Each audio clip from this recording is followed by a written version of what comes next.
hopefully you have a drink and you're going to enjoy down the pub session. And it started already. We have been heavily drinking. You caught me totally unawares. That was the plan, Alf. That was the plan.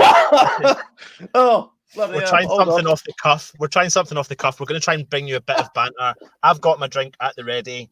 Right, me too. I'm ready. We're virtually going down the pub. We've got a couple of guests coming on. One, you'll see a regular face on the channel, which is Richard and his dad, Greg, who I called Michael because I've had a couple of rums earlier on.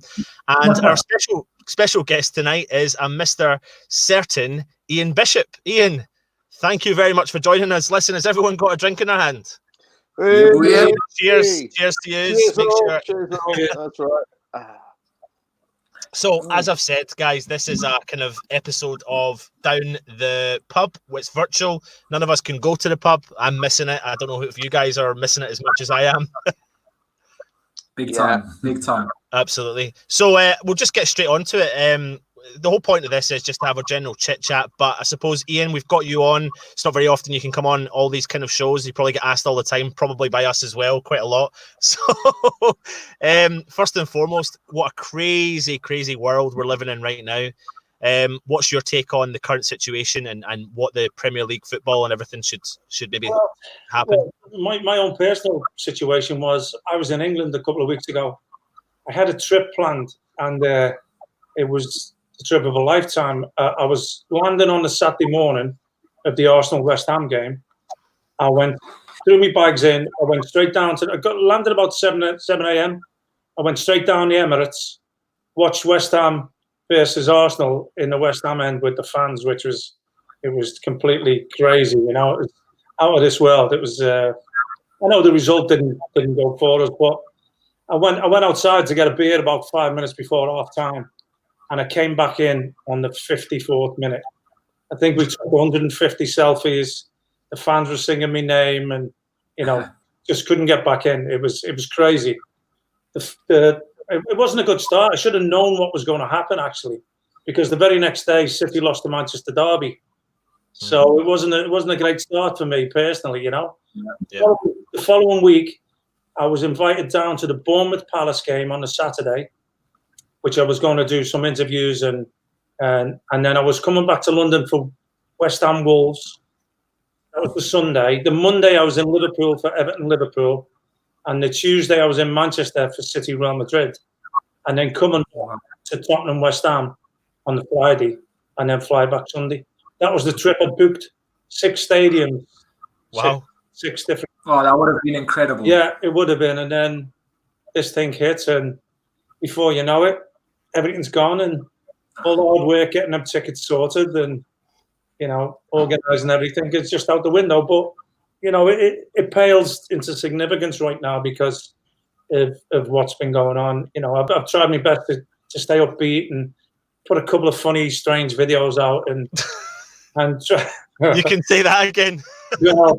I don't think it was that strange. That's my normal, you see. When people talk to me and say, "Oh, you're not normal." Well, that is my normal. What is normal? So, yeah. So, hey, Bish, let's ask you a question. Did you have problems getting back into the States, or were they okay? I know you're on quarantine now, aren't you? Personally. I've got till Saturday, I think, for the 14 days. No, I thought it was going to be worse. We had the flight booked for the Sunday, the 22nd, and we sort of, because it was going to be stuck in the flat we were staying in London for another day, we decided to change the flight to the Saturday because we heard Trump was going to shut everywhere down at midnight on the Saturday. Right. We heard there was going to be this, everybody was going to be filtered into certain airports, so it was going to be packed, and it was going to take hours. And then when we got there, the flight was only half full. It was like a homemade form that we had to fill out on the plane. Have you been sneezing? Have you been coughing? Have you been around anyone who's had the virus? Tick no on all the boxes. When we came off the plane, there was people waiting for us. We gave them the form. We signed it at the bottom, and then just walked through immigration as normal. And it was actually a quicker process because there was nobody there than what normally happens when we come in the country.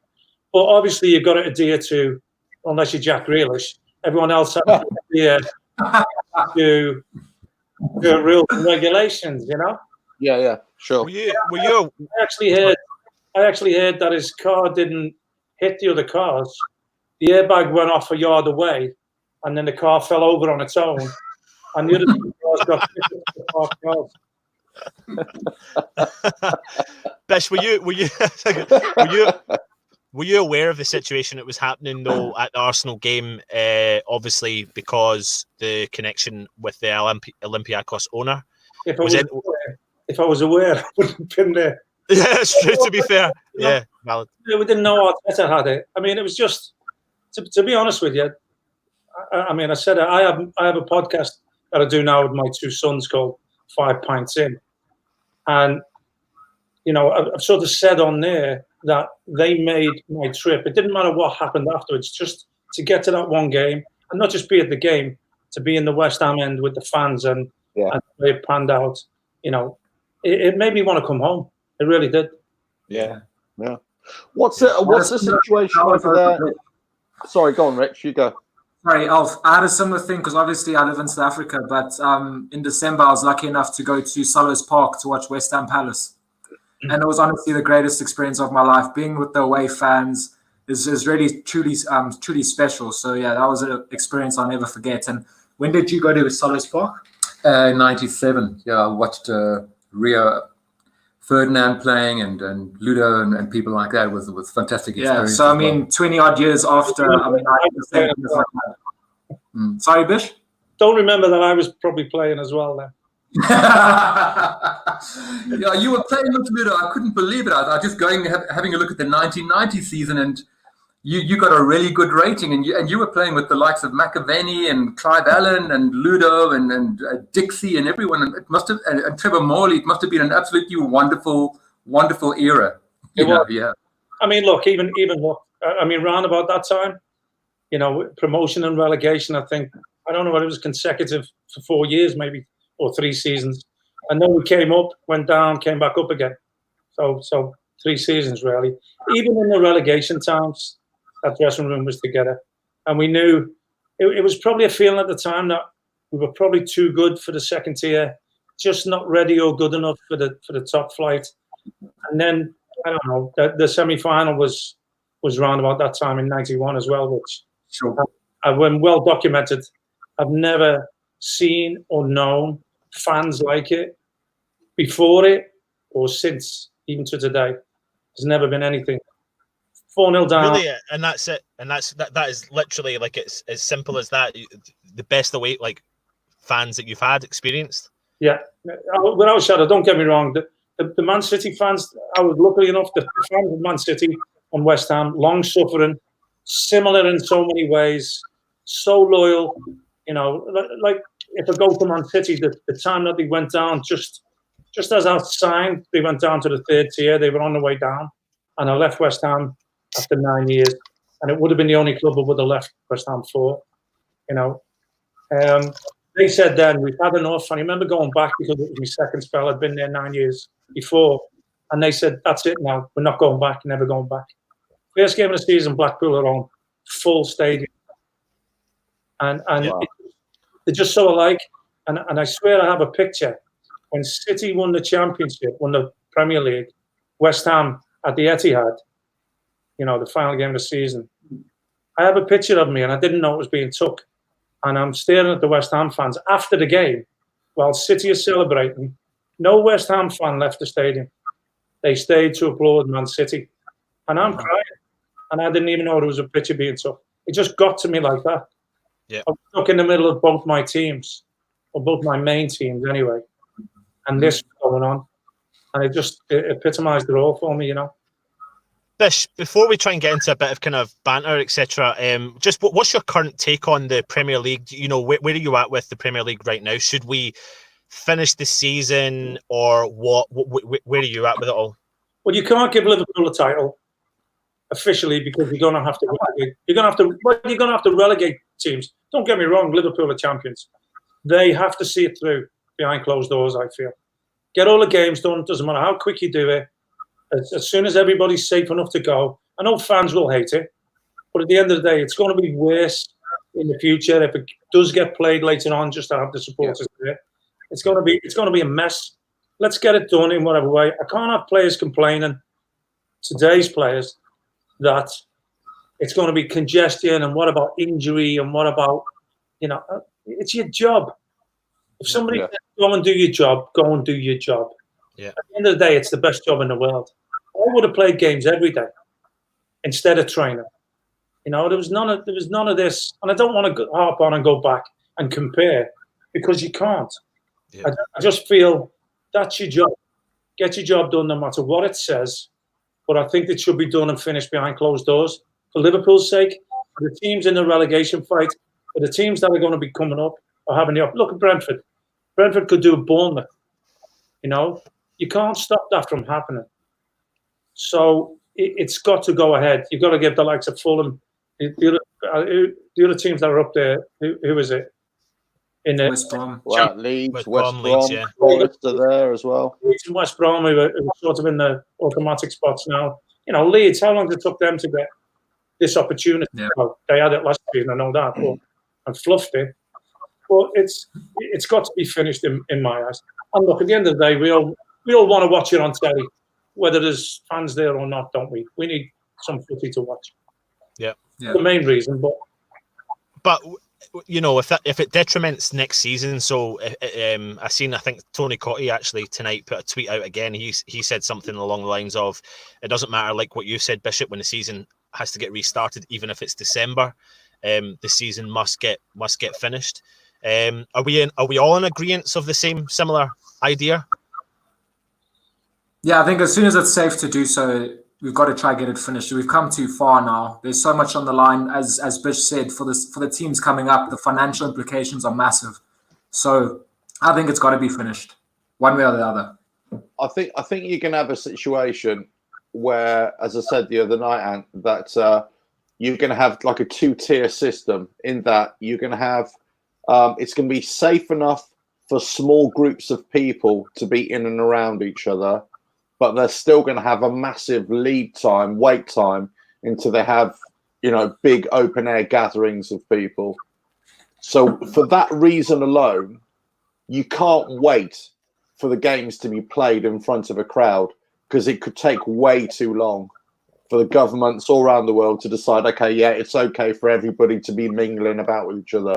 The only way you're going to do it, as I've said and Bishop just said, is that you've got to play it behind closed doors. Bishop, have you ever played game behind closed doors? Yeah, me, loads of times. Every Saturday and Sunday on the park. I tell you, it's amazing. It's amazing because there's 11 players against your 11 players, and there's a ball, and there are 2 goals. That's it. I don't think behind closed doors. Obviously, you have pre-season games, friendly games. Don't forget, I played in all 4 divisions by the time I was 21 years old. So I did experience being at Carlisle and finishing second to bottom of the 4th division, and there's only like 1,500 people coming to watch, and you have to generate your own atmosphere as a player anyway.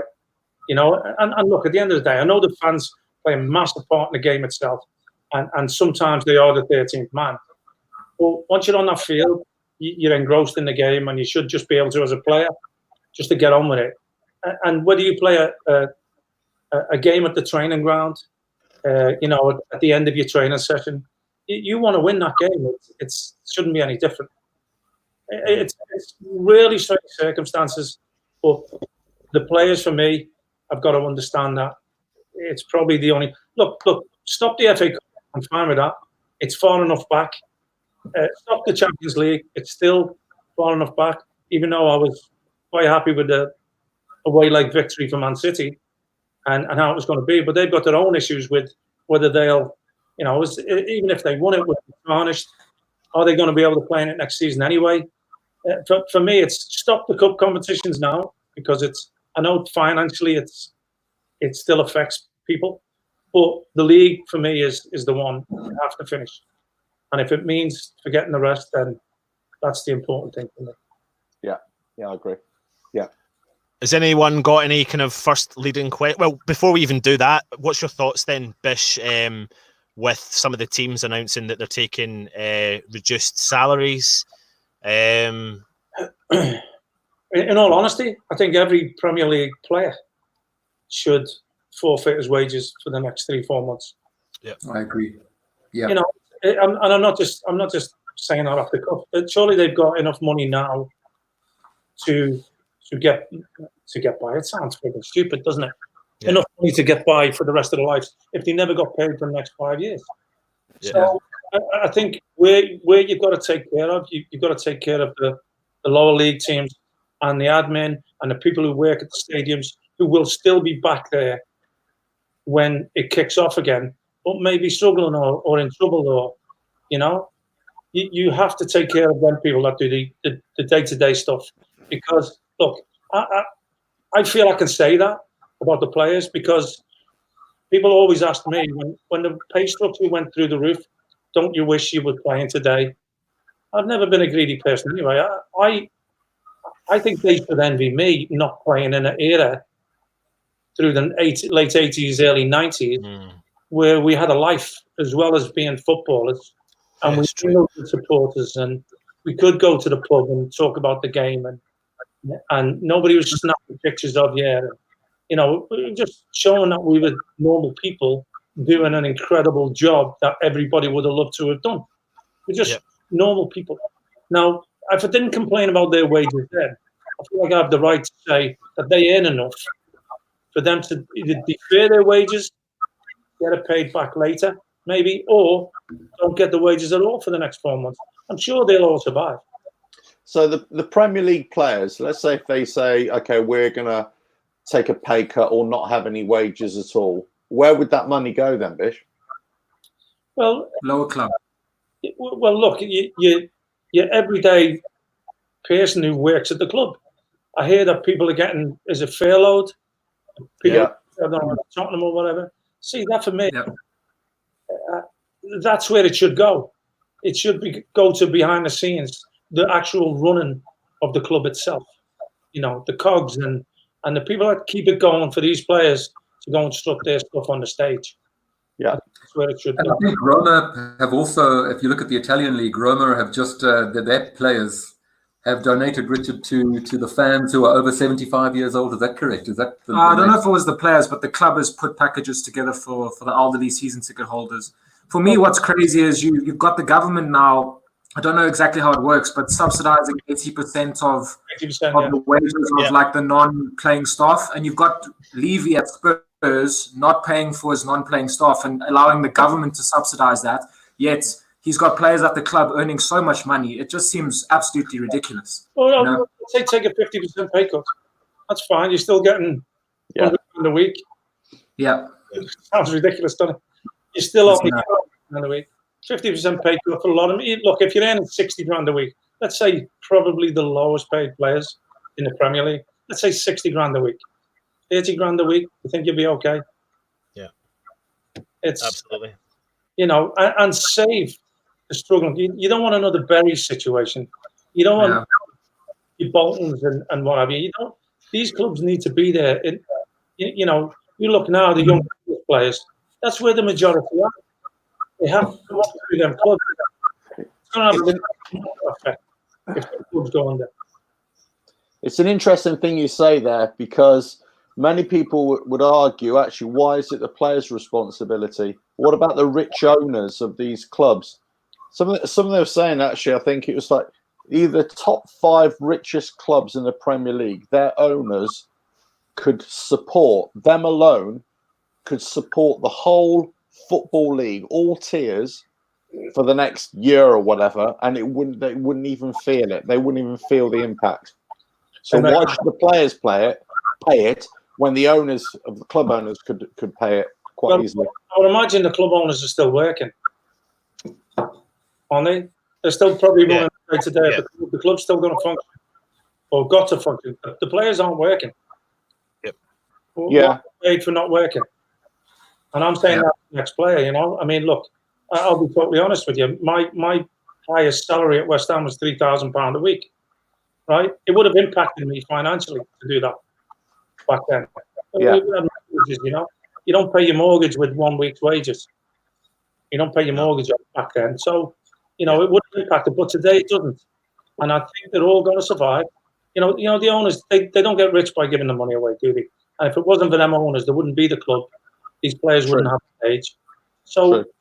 so I feel it's the players. Look, Barcelona saying 70. Messi giving up 70% of his wages. Big deal. Yeah. Great. It's great that they're doing it, but big deal. Yeah. There's also been a call this year. I don't know what it's like over there, but let's say for the really high earners in society, but let's just talk about footballers, to donate money to the NHS and donate money to sort of social charities and stuff like that. Where do you stand on that? Instead of them giving their money up to help the football teams, they actually help out the NHS instead. Great, but for me, I mean, okay, where's the evidence that it's going there? What are they giving? Is it going to be publicised? I donated 100 grand. I did this, that much. I think it's going to make it too diverse. Okay, let's take their opponent's wages and let somebody in charge or in control with what that might have been, and dispense with it the best way possible. Yeah. There is, you know. Look, you're going to find out about people. This is what this is going to do ultimately. Yeah. We're going to find out about everybody. You know. Yeah. Absolutely. Yep. Listen, is anyone? Oh, yeah, go on. I was going to say, if anyone wants to cover anything else on this topic, shall we get carrying on and get fired in about the booze and ask some funny stories, etc.? Yeah. Go on. Bish, let everyone know if you don't mind. That is, I mean, I know we've had you on the show before, but for anyone that's watching, it's fresh. What was it like being, I suppose you could say, scouted by West Ham, and what was that whole process like? Scouted, it was strange, to be honest with you, mate. It was I'd signed for Man City about 5 months earlier, and I'm thinking, okay, I'd had my season at Bournemouth, I'd earned myself. It wasn't actually that long ago. It was only 10 months before that I was, like I said, playing for Carlisle, second to bottom of the 4th division. And don't get me wrong, my time at Carlisle, I really loved it. There was relegations, I understand that, but at that time, I felt the club was a sleeping giant. They could have generated, if the club was doing well, they had I would say maybe 20, 25,000 they could have put in that stadium. The support that the club had. Obviously, things were going wrong. People get disgruntled. They walk away from coming and watching you every week. And it's understandable, but my contract ran out. I ended up at Bournemouth. And after one season, I was thrown back into the first division at the time, the Premier League, with Man City. And then lo and behold, 5 months later, get called in by the manager and get told about West Ham's interest. Now, it took me 4 years from leaving Everton in the top flight to get myself back to the top flight. And within 5 months now, the possibility of me stepping down a division again. Yeah. So it was a little bit strange, but the fact it was West Ham, and I knew the brand of football, and what stuck in my mind was the games that I used to see on telly in the mud at Upton Park, European nights especially. I just felt, you know what, that would be a place for me. The reputation of the club and the academy of footballers as it was. I didn't really hesitate. The only issue with the transfer sort of took 2 weeks because of the other two nuggets that was involved, Mark Ward and Trevor Morley. Because they were, look, I was, you won't believe it. It's Howard had pulled me in and said, look, I want Mark Ward and I've got no money. Peter Swales won't give me any cash. So I've asked Lou McCarty who he wants. And he wants you. I went, okay. What happens now then? He went, well, I'm prepared to let you go and speak to him. As soon as he said that, I have no reason to stay. Once your manager is prepared to let you go, I figured, you know what, West Ham, okay, I'll step down. The way the club was, I've got the opportunity to win promotion and come back again. It is West Ham. I went down, spoke to Lou, sorted the terms out, ready to go, and then the deadline passes until the next game comes. So we can't do the deal. Wardy and Trevor haven't sorted out their side of it. So here's me, I'm in limbo now. So now, and I found out later on in life that Howard had received death threats from Man City fans. Wow. Because he was prepared to let me go. The word had got out, and he was receiving death threats. He told me that when he came in my pub many years later, 2004. I can't remember the year I had my pub because it was a blur. Anyway, so I found out afterwards these two nuts. The thing that held the transfer up was that Wardy's missus had a horse down south. Trevor's missus had a horse up north, and they were trying to do a swap deal with the horses. my career's on the line, and then are haggling over who has what horse. Oh, Shamble. Oh dear. It was done now. Once it was done, I told you that Howard had said to Lou, "Who do you want?" And then, not funny enough, I've got too many stories. I just go off on a tangent anyway. What had happened was when I spoke to Lou, see, one story leads into another, you see. When I spoke to Lou, he said, well, I didn't want Wardy to go, so I thought of somebody at Man City that he'd definitely say no to, and then the deal would be off. He said, I was really surprised when he said yeah, when I said yeah. So, really? Yeah. Wow. That's what he told me. And then I will move on to not bumping into Howard. I went to Andy King's funeral at Goodison. Funny enough, it was only months before Howard passed away. And for the first time since '89, me, Wardy, and Howard were in the same room. That was the first time. And talked about it. And it was nice. I mean, I say nice, the timing of it, because it was only months later that Howard passed away. It was, I got, clearance of it all. That Howard said in front of the both of us, he didn't want me to go. He said, I thought you'd be a perfect foil for Wardy. And, but there was no money to buy you with. And he said he had no choice, which was nice. I mean, I've become really good friends with Wardy over the years. And, we've always joked and laughed. And Tony Gale's joke is, I don't even remember the rumours that went round about me and Trev, but I know when Gailey does his after dinner speaking, he says, we swapped 2 puffs for a midget.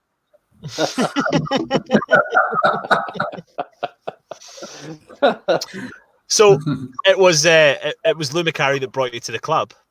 I mean, how long did you get to work with him for?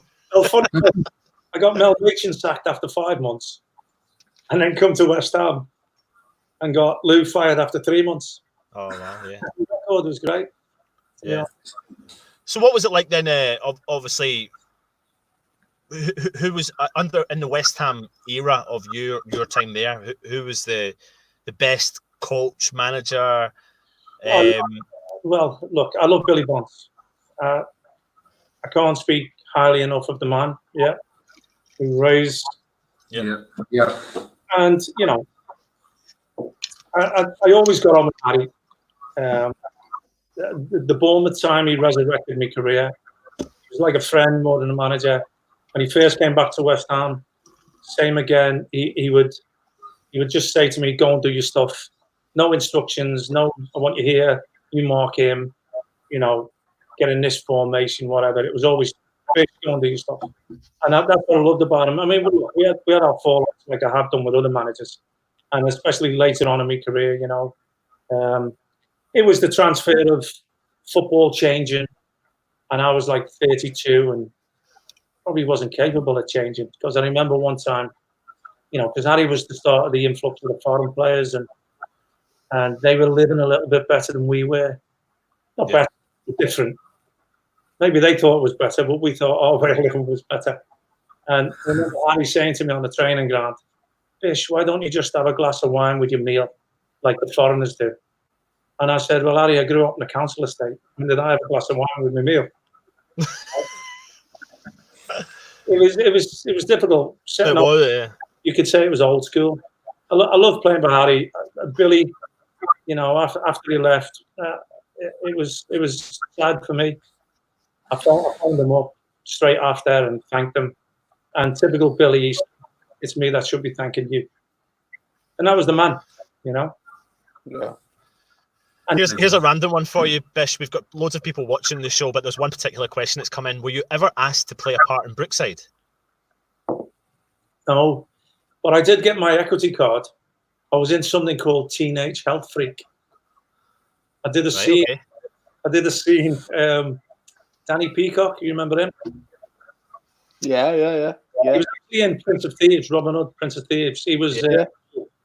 He did it. He had a show that I think he produced and directed called Teenage Health Freak, and me and Alvin had a little part in it. Alvin would have had a bigger part, but I think he was already going senile.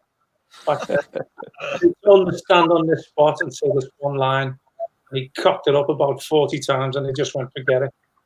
But itself, it was like his dream to come and play for West Ham. And there's a scene. There was 2 scenes I was in, because one on the training ground where I had to get injured and fake a tackle, which I was faking tackles anyway out on the pitch. So I did that properly. And then the next scene, I was getting wheeled into the hospital. So this was the story, that the boy was going to come in because I was injured. He was getting thrown in from the cold to come and play for West Ham. So, fairy tale stuff. But I remember me getting wheeled in, and you don't have to say anything, but you can. Just hold your leg as if like you're in pain. And I remember saying, "Oh, I think it's my ligaments." And then as the camera went by, I went like that. The camera, I was shocked. It was terrible. I left it in, but I was shocked. Listen, what we'll do is we'll kind of go around the room a little bit. Greg and Richard, what you want to add anything to this just now before we kind of continue? We'll go around to make sure everyone's getting something to say here. I'm going a bit off topic, but Bish, I watched a repeat of the Mark Noble testimonial yesterday, and it brought back such great memories of watching that game. Just talk us through that day. How was it playing in that game? It must have been fantastic. Wow. Well, somebody on Twitter has just done a picture for me, BB Art or something it's called. And they said, if you follow, we'll do a nice picture of you. And the picture they've sent me, it's actually quite good. But it's the one from Nobes' testimonial where I was 50 years old and I've got a little bit of a belly on me. So, although they've done it really well, you can still see me belly. One of the pictures we could have picked. You ask them to change it. I actually like it. The fact is, I'm proud because I was 50 years old. I was the oldest outfield player there. I think Ludo was the only one who beat me. He was 54, and 50 years old. I ended up getting an assist. Although I think it was made rather than created. My ball was just, it was like there was 2 players there, and I thought I'd be in between them. What a cross! What a cross! What a cross! Yeah. And no, to be honest with you, before the game, all sorts, because I'm like that. Well, things come up, like with my toilet roll challenge. I have to be creative, And I thought, what if when I come on, I actually get stretched onto the field? Yeah. Because I'm old. They just tip me off in the centre circle, and then I get up, And I thought, no, is that sort of stealing the thunder a little bit? So in your mind, it would have been great if I'd have done it, wouldn't it? I know it would have been. And I didn't do it. But the better thing about that day and that game and the impact it had on my life, really, as soon as Nobes sort of tweeted me and invited me, I just couldn't wait for it. I got the nerves again. It sounds ridiculous, but it was actually the biggest crowd I ever played in front of at Upton Park. Wow. Because when I played, obviously the capacity was less. Yeah, that's right. Yeah. I think it was 37 for Nobes' game, and I think the biggest back in the day was like 28, 27. I'm not sure. But the biggest impact on me, actually, because since I finished playing, I had a dream maybe every 2 weeks, at least every 3 weeks, and it was always Upton Park. I'm in the dressing room. I want to play one last game. I'm in the dressing room. We get ready to go out. I'm in a tunnel. I look down. I've got no boots on. And I swear to you, this dream, every 2 weeks, 3 weeks, since I finished playing. And the feeling of it, it got to the point where I knew I was dreaming, but I tried to keep myself asleep. Yeah. thinking, oh, I might fix it. I think eventually I watched one game from above the pitch, looking down, and I couldn't find me, and I wasn't on it. Obviously, I was floating above it, but Yeah. I could never get onto the pitch, and it tormented me for years. And then I played Nobs' game, and I haven't had it since. Oh, brilliant. Brilliant. Wow. Written in the stars. Listen, Bish, before we continue, we've actually got another guest coming on. His name's Dan. Dan, how you doing, mate? You okay? Can you hear us? Hello. Oh, hang on. The dog's just Oh, wait a minute. I'll let him know. We'll get him back out there again. Listen, we're going to test your knowledge on yourself, Bish, in a minute, using the trusty book. I don't know if you know, but there's a West Ham United quiz book. And in this quiz book, there's actually a section designated to you, Ian Bishop. So I don't know. How do you feel about things like that when you look back at things like this and think? I was going to say, I hope it was me sober years then. I'll get Dan to come back in when his green screen is actually back up and running again. Alf, you got anything to add just now? No, I'm just eager for more stories, mate. No, actually, I'll tell you one thing I want to ask. So you do have a story then? You do have a question then? Well, I do. Yeah, well, I'll tell you. I can't make up my mind. See, I'm a little bit like this. It's either wine or beer. I'm not really sure. I thought I'd start off a little bit kind of, sophisticated and then just get down the booze afterwards. Anyway, what I want to ask is, like, when you left West Ham, was football ever the same again for you? I know it's a big question, but I know the game's changed completely and the money and everything. But I mean, you were kind of talking about it already. You were 32, and the game was in transition from where you were at. But was the game ever the same again for you, or? I believe I shouldn't have left. I believe I still had the quality and capability at 32 years old. Yeah. To play at that level, and like I said, at the time, me and Harry weren't really seeing. I think I was on the bench 23 times that season and got on the field 3 times. Now, it's fine being on the bench. You have to accept it and fight your way back. I'd done that in the past, and I was still capable. Unfortunately, there was young Frank was coming through and became the superstar that he did. But I still felt I'd seen so many midfield players come and go over the 9 years, and Butts and Martin Allen and Monks and Mike Marsh and all these, at the end of the day, I was still there. And I felt I was still good enough. The thing about me leaving now was it was my testimonial year coming up.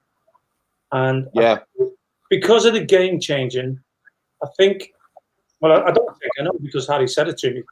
He said, for your testimonial year, why don't you just have a game at the end? You don't have all the golf days and the dinners and the dues, which make up quite a bit of your money that you've from being there for 10 years. And I said, well, that's just like me saying to you, give me 250 grand tax free, because I probably would have been giving up that amount of money by doing that. Yeah. And I felt that was a little bit, it wasn't right. After serving the club for 9 years and being offered another year, I was made to feel like they were giving it to me rather than me earned it, Yeah. And I'll be honest with you, I gave my all to the club. I knew that. I think the fans knew that. Yeah, sure. You realize it more once you've stopped playing. I think fans realize you more once you've retired. They go back and think, because all the bad stuff goes out the window. Your bad days, your bad games. People don't really remember that. Yeah. They only remember what you did. And then they stop and think a little bit. I say they, your fans, you must know. I mean, I'm a football supporter myself, so you stop and think. And the stories didn't come out. Nobody really knew that I played 8 days after a cartilage operation. Yeah. Because it was milled away. Nobody knew that I played 6 months with a double hernia, because Harry had asked me he couldn't do without me. They didn't realise I missed 3 weeks in Australia to have the surgery at the end of the season, so I could be ready for the beginning of the next season. I I snapped 2 ribs at Luton in the cup, and we already had our 2 subs on the field. Snapped 2 ribs, snapped. They were clicking past each other. They were snapped completely. Now, any other, I mean, I'm punching in a lung. I'm in danger. People don't get to hear this at the time, and don't realise your commitment to actually the club itself and to playing football. I hated missing training. Yeah. I hated people can say, and especially me managers, oh, you shouldn't live your life like that or whatever. I never missed training. I never missed games. I hated missing games. And like 8 days after the cartilage operation, I'm at the old Den of all places. I'm at the old Den. I actually make the goal, and we draw 1-1. I actually slipped the through ball to Kevin Keane, who cuts it back, and Frank, I think it was, got the equaliser. People don't get to hear all that, you know? Yeah. Yeah, the 6 months with a double hernia, I couldn't walk. I couldn't get out of bed. I couldn't put my own pants on. You know? Do you think at the time, Bish, that the club were taking care of you? No. No, right. It didn't matter, though. Honestly, I was doing what I thought was normal. Yeah. I didn't hold any grudges to the club. It was my choice. Look, I could be like everybody else and say, I'm injured, I'm not playing. Right. I didn't want that. It wasn't me. That's still not me. Look, I came to the States at 35, right? I played for Miami Fusion at 35. The MLS only had 12 teams. It wasn't as serious, but I had my final bit of me meniscus taken out. And we were playing Chicago 4 days later, and then we were playing Dallas at home 10 days later. And I said to the surgeon, I want to be ready for the Dallas game 10 days later. He went, no chance, 6 weeks. I said, nah. He went, 6 weeks. I said, no, it isn't. I said, look, tell you what, you do your bit, take me cartilage out, and I'll do my bit. I said, but in 10 days, you'll come to the game, you're going to watch me, and I'm going to buy you a beer afterwards. I flew to Chicago on crutches after the surgery to watch the boys on my own. I didn't fly with the team. I was sat at home and I thought, I don't want to be here. Just jumped on a plane on my own, flew to Chicago, watched the lads win 2-1. 10 days, Dallas at home. I'm out there, I played 90 minutes, we won 4-2, buy the surgeon a beer. He said, you're friggin' nuts. Yeah. And that's what it was. It was about playing football. And it didn't matter, you know. It was. I don't like missing training, don't like missing games. Look, I'll be honest with you, some mornings, after a Saturday, Sunday, some Monday mornings, before the warm-up, you're out there throwing up in the toilet. You know, you've had a good weekend. We may have been, you know, people could say it wasn't professional. But my thing with Harry was, look, if I don't perform, take my shirt off me. Don't judge me. I don't go out on a Thursday. I don't break the rules. And the thing was, we had Wednesday off. Tuesday was a shit night out. So, yeah. So we wouldn't go out Tuesday. I'd go out Wednesday, and then Thursday morning he'd be waiting at the door, looking at me, and I'd walk by and go, "Yes, I was." Yeah. And then I'd work as hard as everybody else. I'd work as hard as everybody. If I wasn't working, pull me aside, have a go at me. Does that bring back memories for you, Bish? It does, mate. Yeah, it's actually not about picture, is it? I was listening to the radio this morning. If done the hard work on that. Bish, I was listening to the radio this morning, and they're interviewing a Wolves player, Neto, I think it is. And he's basically describing his experience right now of being under lockdown and the coronavirus and everything. But one thing that struck me, he was saying that the club have told them, not to go to supermarkets and everything, and they're actually being delivered food by the club. Neto actually sounds like a supermarket, doesn't it? Yeah, a Portuguese supermarket. Yeah. Anyway, so he was basically saying that the club are sending food round to the players. Now, I don't know if this is all clubs or whatever, but have you ever heard of anything like that in your day? That tells you everything, doesn't it? Pam, like you wouldn't believe. Little princesses. It's frightening. It's frightening. Yeah. Did they cut it up for them as well? Well, yeah, I think it was sliced. It was sliced food. The packs of sliced cheese and stuff. Look, how many of them have got their own chefs in the house? How many of them have got their own gyms? I watched Sky Sports the other day, and literally it was ridiculous. At the bottom, when you see the ticker tape, it's gone through what the teams are doing while this is going on.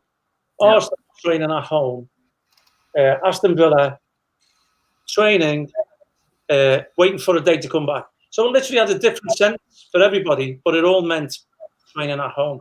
Yeah. They got a personal session plan, but they've all probably got gyms in their own house. So, if it's not in you anyway to actually keep yourself fit. I don't know. Yeah, my parrot's going off on one. We met your parrot the last time. Yeah. Listen, Bish, do you mind if I pass you over to Greg? He's got a question for you. Bish, having supported the Hammers since the mid-'60s, late 60s, going into the early 70s, John Lyon was obviously a very important manager for us. And then he obviously got replaced by Lou Macari, who you eventually got signed by. And then he disappeared, as you say, after a couple of months. We never quite understood what actually took place and all of that. There were crazy things about him just not pitching up and not being with you guys for a couple of weeks or something. How did it feel in the time before Billy Bonds took over? It must have been surreal for you.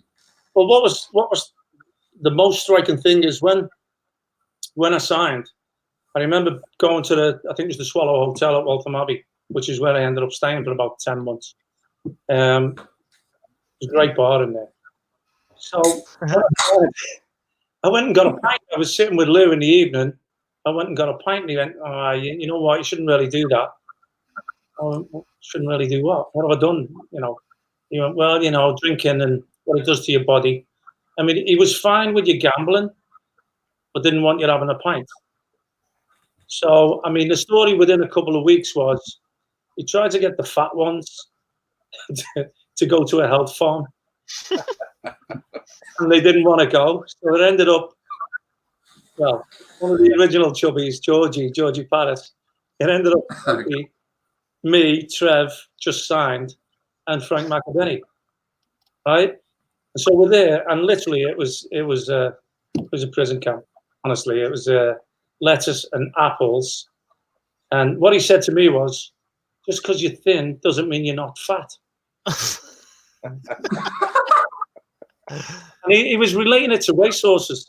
You know what I mean? He was way into his racing, which I was as well, to be fair. And I do understand that pound of weight taken off a horse is the length in running, you know?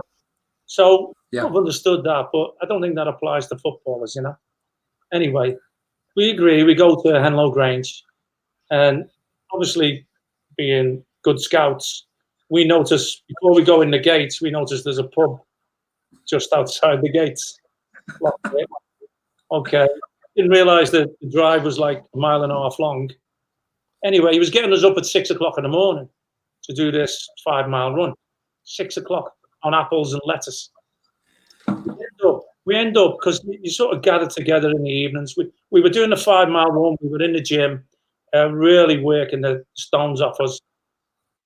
And we ended up chatting to these ladies in the evening. We ended up buying a packet of biscuits for £10. We were that hungry. For £10.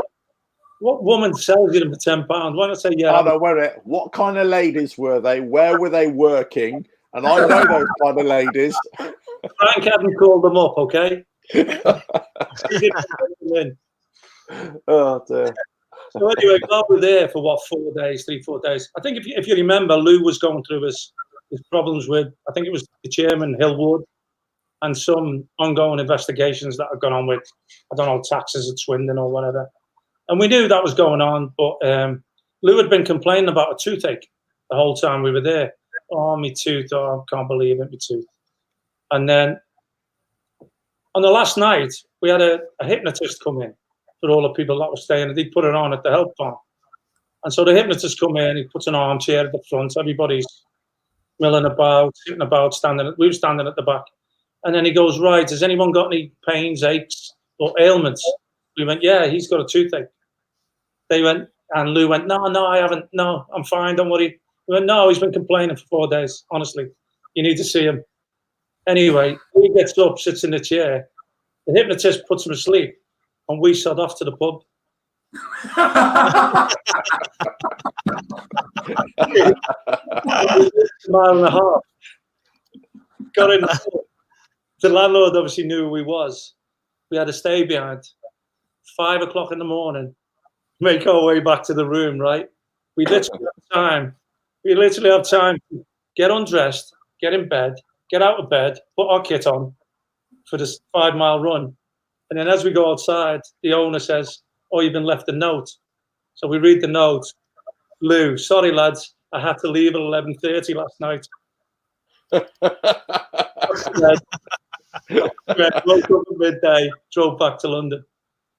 Oh, Brilliant. What a brilliant story. How amazing. Dan's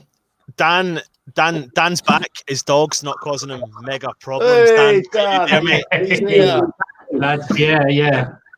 No, Dan, you've yeah, the missed the dog's not Lions on United telethon, man. There we go.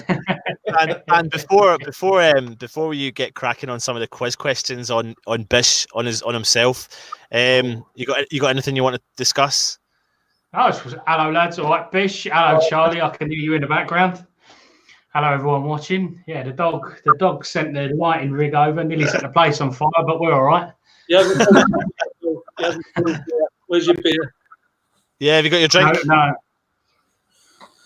Cup of tea, lads. Cup of tea. He's not been well. Oh, haven't you? No, I've had the fever. Yeah. Well, I'm a little bit. Yeah. Dan, what have you got for us, Dan? What have you got for us? Well, you want a couple of questions, do you? You want a couple of questions? Go on in.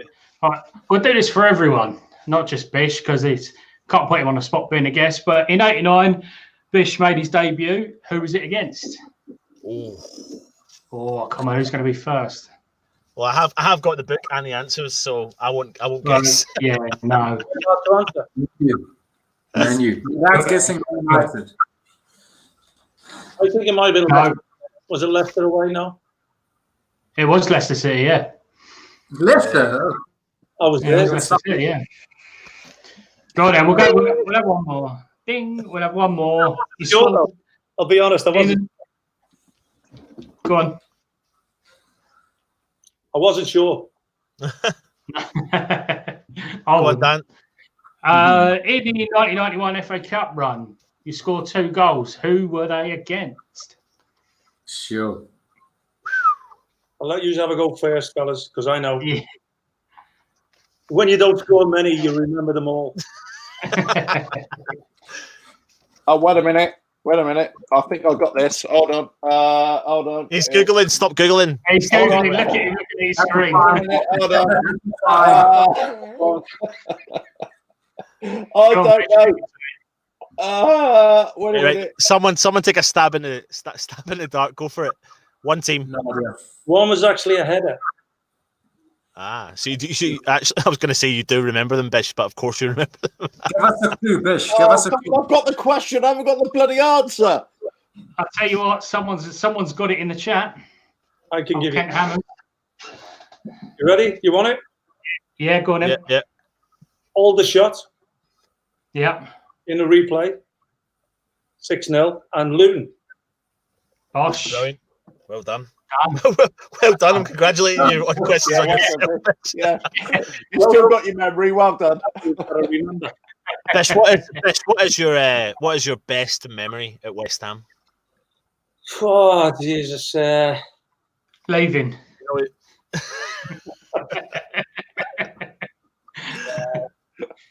I mean, look, it runs close. Look, the FA Cup semi-final at Villa Park, for good and bad reasons.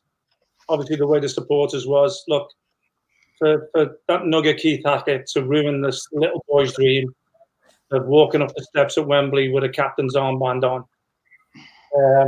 So disgustingly when he sent Gailey off after 20 minutes. That's probably the thing that sticks with me. And the way the supporters were afterwards, it's in the best possible sense. To lose 4-0 and have that as your memorable moment, it just goes to show what it meant. But look, I must say, stopping Man United winning the league in '95, Oh, You got to be up there. You know. oh. Ludo, yeah. That- Yeah, I'm having that one, mate. I'm having that one. What was that? What? Yeah. Bish, that's a great topic. What was that game? What was that game like to be a part of? I mean, I remember watching it as a kid, so obviously you can tell with my accent. For that particular game, I do travel and have travelled to games, but I wasn't down for that game. But watched it live on Sky Sports, and that was the kind of one of the first seasons they started switching between Upton Park and where were Blackburn playing? Were they at Ewood Park? I think they were. At home. Yeah. You know, the anticipation jumping between the two stadiums. I mean, what was it like? Well, they were at Anfield that day. Oh, Anfield, that's right. So it was because John Barnes score Jamie for Liverpool. Redknapp. Jamie Redknapp. Yeah, sorry. Yeah. I know they lost, didn't he? I think Shearer scored. Or was it Ripley? I'm not sure. But I know they lost 2-1. So we needed that result for them to win the Premier League. We needed to stop Man United winning. And I swear it was one of them. I think it was one of them games where there was no real nerves. It was last game of the season. It was Man United. There was an anticipation about what we could have done. And it was an excitement, to be honest with you, to think that. I mean, I have a personal hatred of them anyway. We all do. That goes way back and forever. So to the extent where when I've been invited to go to Manchester derbies, I would not set foot in that stadium. I will never set foot in that stadium again. It's just complete hatred. Wow. And come on, that's not that bad, is it? Yeah, no. I love it. I just love the honesty. It's good. It was, for me, I knew what I wanted that day. And they, like you said, somebody said Ludo, and he was magnificent that day. But we celebrated like we'd won the league. Yeah. That's how much it meant to us. Just to do that, stop them, especially the side that they had, you know. Oh yeah, amazing. I mean, I remember, like I said, watching that though, and as a fan, I remember celebrating it. It was like that. You know, I've not been fortunate enough to witness West Ham win an FA Cup. I've been fortunate enough to see us win a playoff final, but it was the closest I could have potentially got to that euphoria feeling, let alone being a fan, let alone playing in the game. Yeah. Do you remember when we beat Cambridge and the fans did the pitch for promotion? There was that feel, that celebration. Yeah. Cambridge game 2-0, I think it was. And then anytime there was a good, and Liam Brady's last game before that. Oh yeah. When there was that euphoria, it was that. And it wasn't really ours to celebrate, but it was similar to that. Mickey Hughes got the goal, yeah. Oh, there's the governor. Yeah. That's an interesting one. I don't want to put you on the spot here, Bish. What was it like playing against him? Against Incy? Yeah. He's actually a good lad. I know West Ham fans won't want to hear that, but he was a top player. Yeah, top player. I just want to. I don't agree with what he did, but you know, look, even footballers today are still making mistakes. Oh yeah. Well-known fact, you're not the brightest. I always resented that saying, but it actually was true with the majority. Not the brightest. And I think then people were governed by agents, and then we had a spell where the agents sort of took a back seat, and now the agents are king again, aren't they? Yeah, sure. Yeah. Even having an agent, it's up to the player. It doesn't seem right. Look right. Moral to these fans. I'm not going to do it. And I said no. I would have. I'd been strong enough as a person to say, no, that's not right. Getting a picture taken with a Man United shirt while you're still officially a West Ham. It's Raheem Sterling now. It's a good thing. It's still good. It's immoral. It's in my eyes. Shouldn't happen.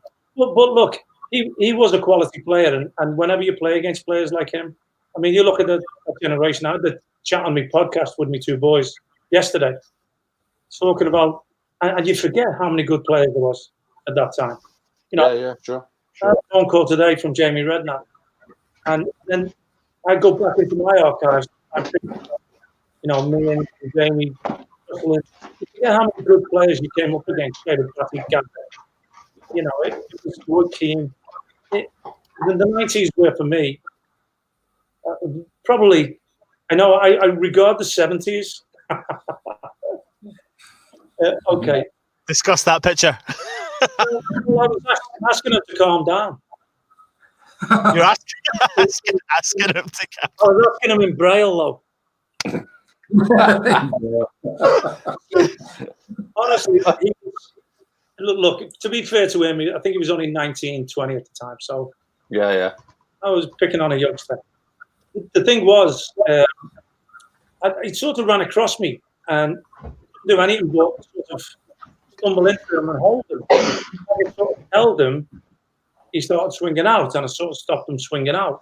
That's what I've done. So I've got my arms around his 2 arms, stopped him swinging out, and then he sort of turned around and come back at me. An instinct took over. Jack the Ripper. The thing is, Bish, I think he took a few pointers off you from that little clip there, because I've seen him do that in later on in his career with a few other players. So you're like the bad teacher there, you know. I am. And shame on you for showing him your tricks. I wish we had done the same. Right? Bish, if you have a look at this this lineup here, what can you say about this in particular? Like favorite best player you played alongside, like what when you look at that squad, what makes it stand out? Well, the best player I played alongside was the best player I sat alongside. Dixie. No, Simon Little. Where? Of course it was Dixie. Simon Little. Yeah. No, I need to put my glasses on. I can't see it. It's a very blurry picture. Isolated picture. Oh my God, that's even worse. What I remember about that team session Blimey. is you see the way the ball is facing the right way. Everybody looks neat and tidy. Stevie Bacon, the photographer, we used to take the piss out of him, something rotten. So somebody would have one sock up, one sock down. People have the knackers hanging out of the shorts. Or twist the ball around the wrong side. You'd be going, oh, yeah, that's great. They'd have another look. And we'd end up, it took us forever. We obviously realised we were going to have to train after the picture. So we just tried to drag it out as long as we could. And I think that's the year that me and Dixie were holding hands. And I think they circulated about, Stevie never caught it. I think they circulated about 5,000 of them before they had to stop selling them. And then come back and redo the whole team photo again. Is he not quite renowned around? Well, was renowned around the club at the time. I think he's retired now, isn't he? Stevie Bacon, yeah. Yeah. He was a great fella. I think he's actually, just for your reference, Bish, I think he's actually got a Twitter account. Yeah, we follow each other. Yeah. Yeah, cool. No, that's good. And then what about this picture? Oh, glasses come back on again. Yeah. I'm getting all drinking memories coming back. Shouldn't have been. Mitchell, Thomas, Dixie. Wow. God, Yeah. that is a squad. Yeah, it really is. And this picture, we Bedhead. I think that was when I first signed. was that when you first signed? Yeah. That's when I first signed, yeah. I looked like I've been in a tornado. Is that kind of torture for you, Bish, to see all these old pictures of yourself in the old team? Or do you actually feel quite nostalgic and quite like looking at yourself? I've actually got them all up in my bedroom anyway. Listen, I don't think you're the only one. I think Richard does as well. Rich, you need to show the pictures, Rich. Yeah, get them out there. Get them out. Oh, the other ones, yeah, absolutely. There's Trev Morley together, so you can see. There's you and Trev. That was in the Swallow Hotel when we signed, yeah. Yeah, and then this one over here. I did like that kit, by the way. Yeah. Well, what was your favourite kit, Bish? I think that was taken at Highbury in the Makita tournament against, I think. Okay, yeah. Nikos. Yeah. Got to be honest, lads. I keep thinking this is a wind-up, and you're putting pictures of me up. Well, one thing you need to keep on putting the glasses on. Is that right or not? That could have been the same. Oh, my eyesight's getting really bad. Oh, yeah. Bish, Bish, I've got a non-footballing question for you. What's the situation regarding the World Poker Tournament? I caught you off guard. It's fairly embarrassing. I used to play online when I first came over here, and I was on Party Poker, I think it was, and I actually qualified by winning 10 consecutive tables. Qualified for an event. It was a 15 grand package. It was 10 grand entry fee, 12 nights in the MGM Grand, £1,000 spending money, a load of sponsorship gear, and then I had to wait. I think it was about 3 months to actually go and play in the main event. I don't know if it was 06. I think it was 06. That long ago. It was just before they stopped the online gambling over here, which cost me quite a bit of money, to be fair. And I went there. I'd waited all that time, and I flew 5 hours to Vegas. I had 12 days in the MGM Grand free. So I got there on a Friday. I'm figuring there's day 1A, day 1B, day 1C, day 1D. So the day 1A was played on the Saturday, and it was the Sunday, Monday, Tuesday for day 1D. And I figured if I play the first day and I get through to the second day, I've got 4 days in Vegas where I can do what I want. That was the plan, to qualify on day 1A. Let them play B, C, and D Sunday, Monday, Tuesday, and then come back Wednesday for day 2. And literally 40 minutes into the tournament, I get a hand that I think I have to play. I get a pair of 4s. I mean, does any here play poker, no limit, Hold'em? Yeah. I get a pair of under the gun. I just limp in. The blinds are only 25.50. I think we had 10,000 chips back then. I know it's a lot more now, but to start with. And the blinds were 2 hours. So you really don't have to play until you've got the nuts. But I pick up pocket 4s under the gun, and I limp in. It's folded round to the small blind who limps in. Big blind checks it. Flop comes 3-4-7. I've hit me set of 4s, haven't I? But there's a straight on the board. Now nobody's raised, so bad hands are about. Small blind pushes all in for 10,000. There's only 150 in the pot, and she's pushed all in for 10,000. Now I'm thinking, hold on a minute. The big blind folds. Now if I double up, if I win this hand and double up, I can walk away from the table for the rest of the day, qualify for day 2 because they'll just blind me down. I can qualify for 20,000, but still get me to day 2, even if I didn't play another hand. Now, does she know what she's doing? I've only been playing 40 minutes, never played a hand with her before. Does she know what she's doing? Has she got 5-6 and got the nuts?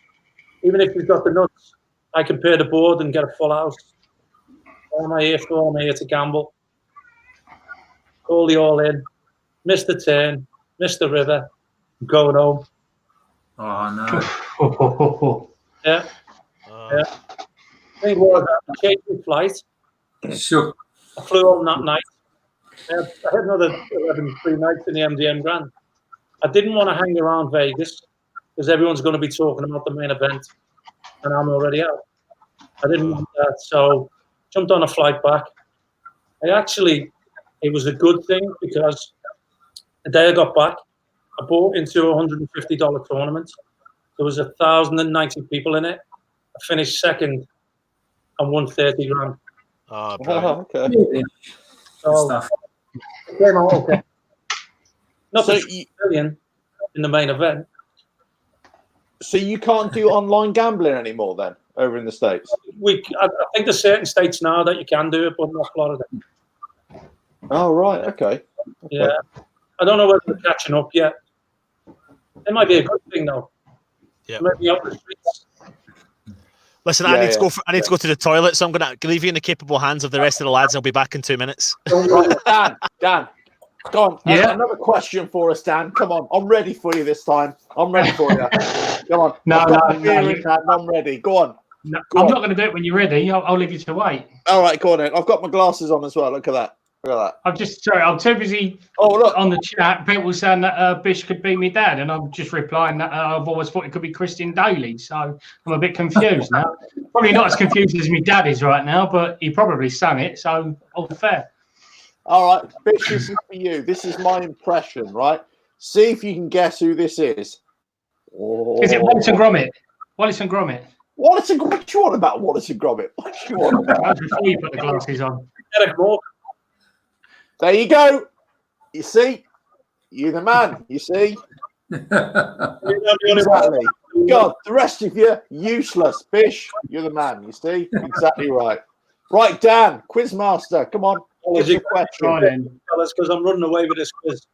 Yeah, he's 2 for 2. Come on. How many England B caps did Bish win? How many what? England B caps.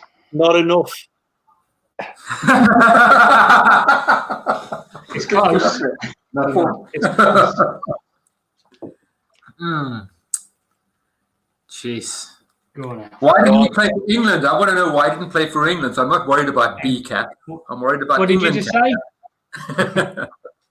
Go on. Someone just shouted a guess and I didn't hear it. What did you say? No idea. Any guess? Any guesses? I know. He's right. He's right. Bish is in there straight up. He didn't even have to say it. He held up the finger. It was one. Yeah. And it should have been more.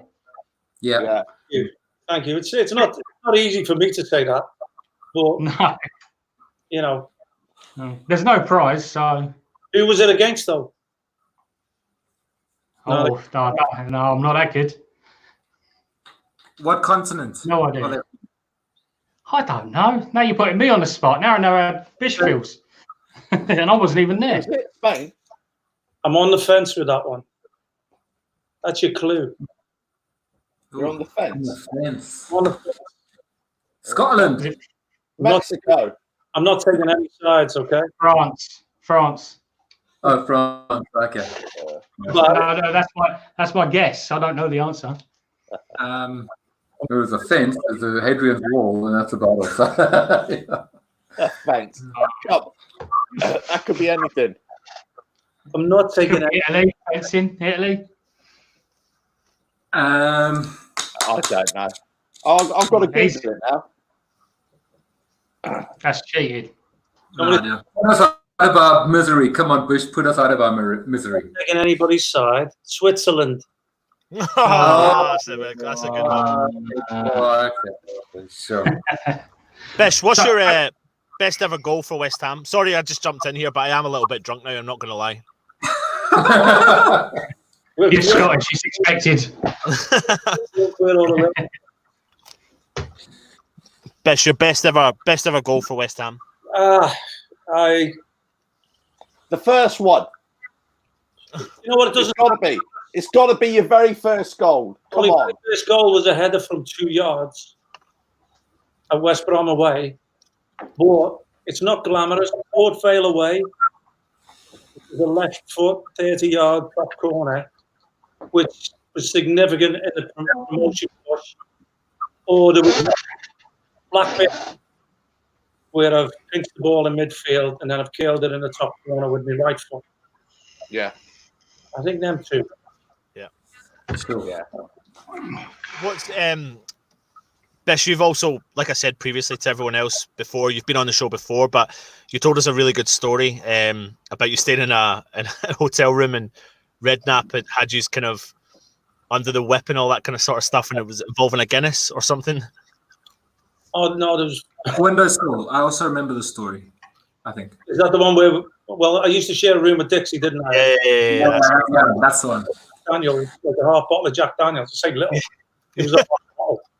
For a Friday night, if we went away, we travelled away, and I had me 4 cans of Guinness in me bag, maybe 6, don't know. And I think we're actually Blackburn away, and it was like icy, frosty. So I decided once I got in the room, I put my Guinness on the window ledge for it to get cold. And then we went down for dinner. And then as we're walking out for dinner, there's like a courtyard. And I never realised that our room was like facing the inside of the courtyard. So I'm walking along talking to Harry, And as we walked and stood by the window, I can see across and see McGuinness sitting on the window ledge. To distract him, I've called Marshy over, Mike Marsh, I think it was. And I've gone, Marshy, come here a minute. So I started chatting. I was like nudging him. And anyway, he'd obviously realised what was going on and sort of walked Harry away. And I'd legged it down to my room and took the Guinness in the window ledge. Brilliant. Oh, brilliant. Absolutely brilliant. Bitch, another question for you. Have you ever had to make your own way to a game from missing the team bus? You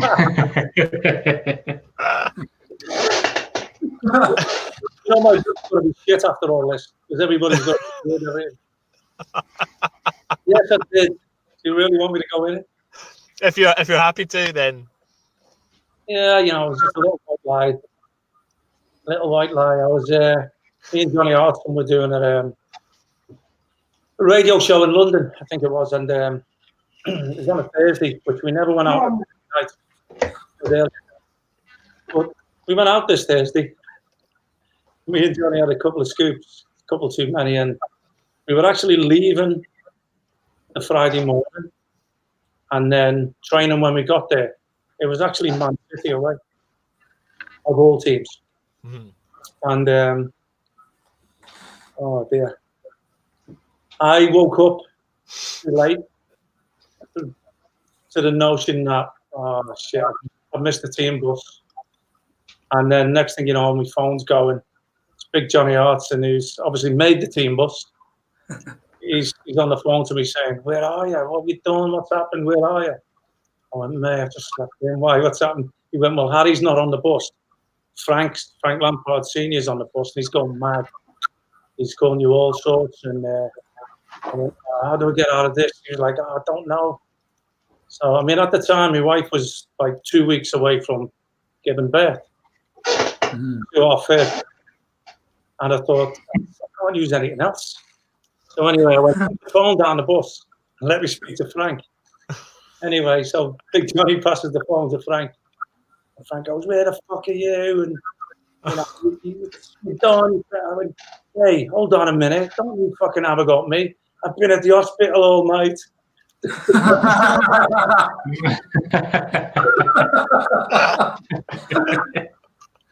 Anyway, I went, "What do you do?" He went, no, you stay there, you take care of everything. I went, no, it was a false alarm. I go, "Make your way, I'll drive up, don't worry." And I ended up driving up. Brilliant. All the years later. what was it like? What was it like when Johnny Hartson and Kitson came into the club? In all honesty, mate, it was like a breath of fresh air, to be fair. You know, we'd sort of struggled along, and there's no disrespect to the centre forwards that were there. You know, Trev, Steve, Frank in his day, great centre forwards. You know, if you look at it, as a midfield player, I was blessed. Clive Allen, Tony Cotty, Frank Lampard, Trevor Morley, Johnny Hartson, Kit, Ian Dowie. You know, the front men, even played. I think he got 17, 18 goals, did he? Mm-hmm. Yeah. You know, it was in a sort of stage where I felt that squad of players through the 90s stabilised the club, and I don't think we got enough credit for that. Yeah. I mean, look, you couldn't want a. I can't even say. I was going to say you couldn't want a better partnership. Two players that complement each other, and then you look at McAvenny and Cotty. You look, you know, Frank and Trev, or TC and Trev, or you know, people underestimate how many goals Trev actually got and how many times he can score. So as a midfield player, I said it yesterday on the podcast with my sons. I think today's football still needs that option of that centre forward. That option, you know, we can't all be the little. If you look at even Man City become a little bit predictable especially when Navas was playing on the right. Everything came in low. Everything was a cutback. People started reading it. You need that option. Now Chelsea now with Giroud gives them that option. Yeah, I like that kind of player. You know, as a midfield player, if things don't happen quick enough for you because you see things, if players aren't moving quick enough because you want to play it first time or you want to turn it round the corner, you had that option of taking a touch and putting it up for your big centre forward to either hold it up for you or to at least challenge to get flick-ons where you had your little front man as well, like Kitts was sharp, picking up little pieces like Tony Coffey was. So for me, football needed that and that partnership. Now it's different because you're playing even some days with no centre forward, and the likes of Pep make great teams out of it as well. But they two came in as a breath of fresh air for us at a time when we needed it, I think. Yeah, absolutely. Anyone got any questions? Yeah, I don't know if you covered it before I go on. Yeah, carry on. Go on, Yeah, Greg. carry on, mate. I'm going to go for it quickly. Soccer's become obviously very scientific at the moment, and when you look at the physios and stuff, I'm really concerned that you were talking about playing with damaged ligaments and things like that, and I remember Leroy Rafinha having to also to play through, etc. Has the game become too scientific? What was your pre-match meal, for instance? Because now they're talking about carbohydrates versus protein and stuff. Was there a big deal in your day about what you had to eat before you went and played a match? Well, look, back then, pasta was revolutionary, wasn't it? It was like Friday night, have some pasta, get it in your system, get some energy, whatever. Beans on toast, 11:30 Saturday morning, or scrambled egg, something on toast. But for me, as soon as I opened my eyes the morning of the game, my stomach was gone. Just the nervousness of the whole anticipation, a fear that I think you need in you. I had to force myself to eat, just so I had fuel in the system.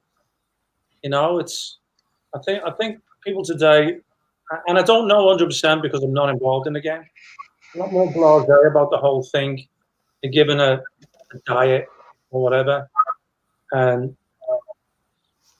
I don't know whether they still have the same nerves about playing football anymore. I think money plays a big part in that. I think the feeling has gone. I think a lot of the integrity has gone out the game. Sports scientists and stats do my head in. Yeah. Why has it changed so much from when you stretched a normal stretch where somebody said, don't bounce, you had to stretch and hold the stretch, to today where it's all dynamic and bouncing. And if you look today, how many injuries are non-contact injuries? Yeah, absolutely. It does my head in. When you see a player run, he's literally just going on a sprint down the line and boom, hamstring goes. It happens so often, especially with West Ham players. So something's not right. Something's not right. Why aren't them sports scientists held accountable? Yeah, absolutely. It's for me, you now recognise the referees and the physios more than you do the players. Because the game stops that much for these people just falling down, pulling something, or getting and that's it now. I've got to get off. What about this when the ball hits you on the head from a free kick? Or I remember Theo Walcott against Man City. 3 minutes into a game, Raheem Sterling's crossed the ball, hits him on the head, and he's got... Yeah, it doesn't make sense, does it? No. Yeah, madness. Are they that these little flowers? Or is the game so that there's a fear of what if there's a repercussion to the ball hitting on there? It's air. You know what I mean? I don't get it. I think it's just culture, though, isn't it? Now it's the culture within the game to every player to be seen as such a valuable, untouchable commodity. Then all of a sudden, they even see themselves as that as well. That's what's happening.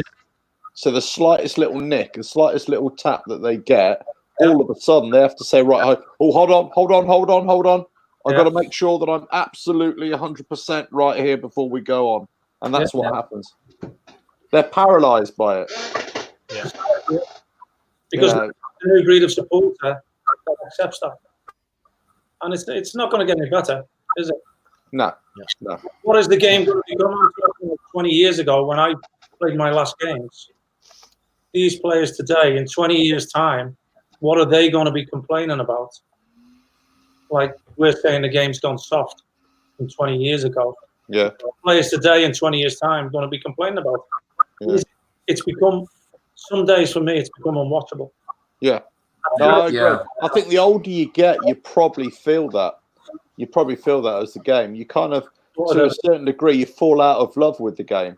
Yeah. Because it's not the game that you once knew. No. That's the problem.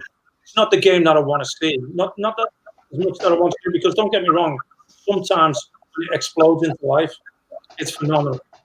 You know, Sure. My generation, we've got to say, Jesus, you know, did you see that? Or look at our hands. Yeah. But what we find today is I record every single game. I mean, over here in the States, we're fortunate because we can watch any game, all of the games, if we choose. But I record them, and I miss out this 35 passes at the back. So I fast forward until I see something going to happen. Yeah. Yeah. And I'll play again. So it's very hard for me to watch an actual live game now. And that's sad for me to say. Yeah. I mean, Bish, you were at the Arsenal game. I mean, this probably brings us on to a kind of the VAR conversation.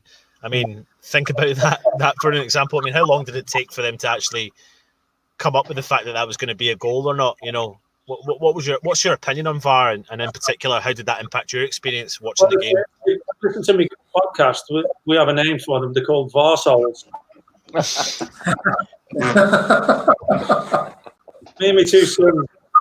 That's it. The VAR souls. It's frightening to me the way the game's gone, and that, you know, to put it into perspective, it's bad enough watching it on the telly, to be standing there at the end, knowing that the game's sort of moved on, the players have moved it on a little bit, the ball's been put down, the keeper's about to kick it out, it's waiting and waiting and waiting, and then all of a sudden, it's a goal. It doesn't feel like football anymore. Eventually, you lose the emotion in the moment. Yeah, you do. Yeah, you do. No rest. You do, because you get, you know, sometimes I sit down where Dan sits, sometimes in the Bobby Moore lower, and you get that kind of euphoria, immediate reaction of go nuts. And that can last for a good 20 seconds, but now it's about 5 seconds because you're panicking, looking around, thinking, yeah, you're like, oh, you know, your mind is going to. It's always in the back of your mind. But so do the players, though. Your mind is going to actually train itself not to celebrate. That's the next stage. Your mind is going to actually train itself, and then when you do want to celebrate, it's going to look fake. It's going to feel fake. You know? Yeah, it's false. No, absolutely. Yeah. You can't get excited anymore when your team scores because there's always that risk that VAR is going to overrule it. So yeah, even there's been a few times this season where West Ham have scored, and usually I go absolutely ballistic, shirt off, running around the lounge, and I literally sit down and think to myself, you know what, there's a chance that's offside, I'm going to wait. So that whole euphoria just disappears, which is sad. Yourself on pause. You pause. You go, hold on a minute. And then, I've noticed that when I'm in the living room watching a game, I'm looking around like, where's the linesman? Where's the referee? I'm like, I'm panicking even though I'm not in the game. I'm like, what? Do you know what I mean? It makes you go crazy. It really does. It's exactly that, because before VAR come along, sometimes you miss parts of the game because you had one eye on the ball and one eye on the lino, you know. And now with VAR, you know, you've seen it go in, you know it's onside. You don't need to look at the lino because you've been watching him. And all of a sudden, the players are celebrating. Yeah. You know, they're going through their jumps and their little gimmicks, whatnot. And then all of a sudden, hang on. And whether it's a goal or not, the moment's ruined. Whether you get the goal or not, football's about emotion. It's about that moment, you know. And taking away that moment takes away the love of the game, really, the spectating of it. Yeah. But having said that, though, if you have a look at how badly linesman mistakes or referee mistakes have actually messed us up in this past season, we were all like saying, well, we should have VAR because we've actually been messed up, haven't we? And yet now we've got VAR and we're saying, hang on, let's go back to how it used to be. Under Slab, I think there were 6 sending offs that we got, and I think 5 were rescinded after the match was finished, which is no no good. You know what I'm saying? How did we get that right? Well, this is the And that was the season after we won the Fair Play League when that was a thing as well. So the mental. problem you have is, and I've always said it, referees are diabolical to start with. You've got these same referees in the VAR room getting umpteen chances to see it and get it right, and they still get it. Exactly. They're not football people. I can't believe it. They're not football people. Back 10, 12 years ago, I'm still saying, can you imagine when they finished their game? Let's say they've got a weekend off. Can you imagine them sitting in a pub with their mates watching the game on the telly? No. They're not football people. They don't Depends understand on the type of pub. the game. VAR was brought in to help, and it's become more of a hindrance because it was supposed to help the nuggets the referees who don't understand the nuances of the game. Put ex-players in the VAR room. Yeah. You know what the game's about. Also, it would be better used to punish people after the fact who have fallen down and died and stop the game more than the VAR does. I don't think it would be as noticeable with the VAR if the game didn't stop so many times for people falling down. Yeah. And that's the players' responsibility. That's the players, only the players. The problem with VAR. Yeah, sorry, go on, Dan. Sorry. Now that we've got VAR, and mistakes are still happening with, say, like yellow cards or 2 yellow cards meaning a red. But the yellow cards you can't appeal a yellow card. So you could get 5 yellow cards, not that weren't your fault. They were given by accident by a referee, and you lose a player because they're on a ban. Now with VAR and everything's recorded, surely they could be rescinded after the game. You know, in an appeal, it won't take any time at all. It'll just make someone to look at that and go, you know that was given a mistake. We'll rescind that yellow card. Yeah, it's fine. If the technology's there, use it. Exactly. Yeah. I mean, it needs help. To be fair, the way the game went, and it started years ago, it became corporate. The money that came in to the game changed the playing field, didn't it? And it needed for everything to be spot on because of what it cost teams, clubs, lives. Mm-hmm. Or they're just not doing it right. They haven't found a solution. They brought it in. How many years were they testing it? 2 years? 3 years? Yeah. How long does it take for you to realise and understand? It's like they don't want to listen. Watch. I got spoiled watching the Rugby World Cup, and I seen our referees how they explained their decision over the mic to everybody in the stadium. Yeah. How the players respected them and accepted exactly what they said. Yeah. But what is all this? You see, I mean, look, for me, Ashley Young was the world's worst. Weasel. Absolute weasel. Every time there's a decision, he's run up to the referee. What is this now? And everybody speaks to each other like this. Yeah, exactly. What can you be saying that you don't want people to know that you're saying unless it's stabbing someone in the back? Yeah. Yeah. Mm. What is he saying? Send them off. Send them off. Yeah. That was a reg. You know what? It takes away everything that this game was, especially in this country, the country where it's played. It's you know what angers me, Bish, is that the Premier League made a statement about 2 or 3 games into the season where they said they weren't going to accept players surrounding the ref for decisions. It was going to be a straight yellow card, and that would be that. That lasted maybe 1 game because every single week you see it and they surround the ref, and it's an absolute joke, and it does my head in. And I mean, they haven't kept to their promise because a weekend, that's what they said they were going to do. Well, Azpilicueta, have you seen him? Every single decision, he's the first there. Ashley Young was the world's worst, like I said. Yeah. You know, they give it that the captain can come up and speak. And then it went from that, okay, you've allowed 1. The rest of them are going to pile in anyway.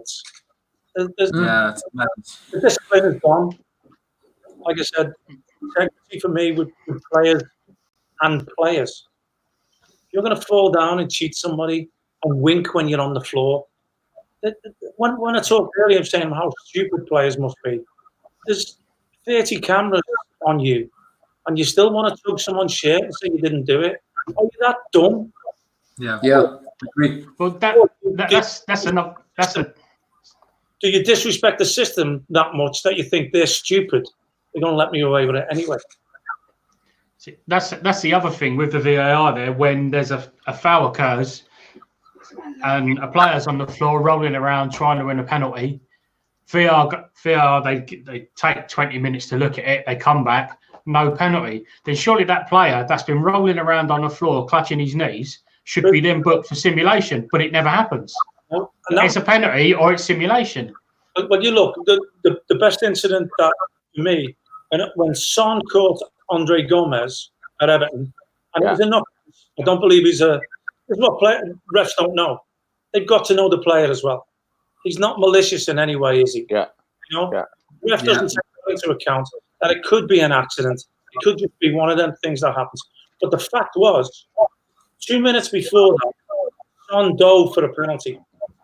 And if he'd have been yellow carded for that dive, he wouldn't have been close enough to actually make that innocuous challenge. It will change the mentality. Book everybody. Okay, sometimes it can be an accidental trip, it can be an accidental slip, but know your players. This is the thing referees don't. That same game with Richarlison, he was never off the floor. 5 times he went down for free kicks. Never got one. Still never got booked.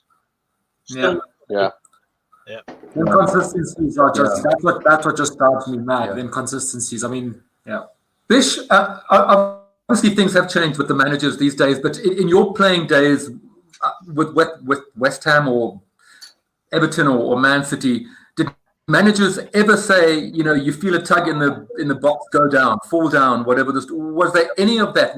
If you got a penalty that wasn't a penalty, did people pat you on the back and say, well done? I mean, did that ever happen? No. Do you remember the Canio when he caught the ball and it was all sportsmanlike? That's what I'm saying about the integrity of the game. It's gone now. I mean, gone completely. So for me, look, I coach kids over in the States for 11 years, and usually the last 20 minutes of the training session would be a game for them. Now I'd be there as authority, but I wouldn't referee. Other kids would be flying in, they'd go down, they'd get up. If they thought it was a foul, they'd grab the ball, put it down and play. Or they would just get on with it. Never once would I say to you, if you have the chance, go down. And I don't believe managers today say it, but you watch them, they've changed along with the game. Because every time something's happened, even though they've seen it in real time from 60 yards away, they're out there complaining straight to the fourth official. And even the old school managers are doing the same. There's a couple still left there. They're still doing it. They're still attacking the fourth official as if it was right 3 feet away from them. So the fans have gone that way. Anytime something hits somebody's body in the box now, it's a penalty. At least as the whole stadium erupts, it's a penalty. Yeah. Why now do we have to stop to have a look at it?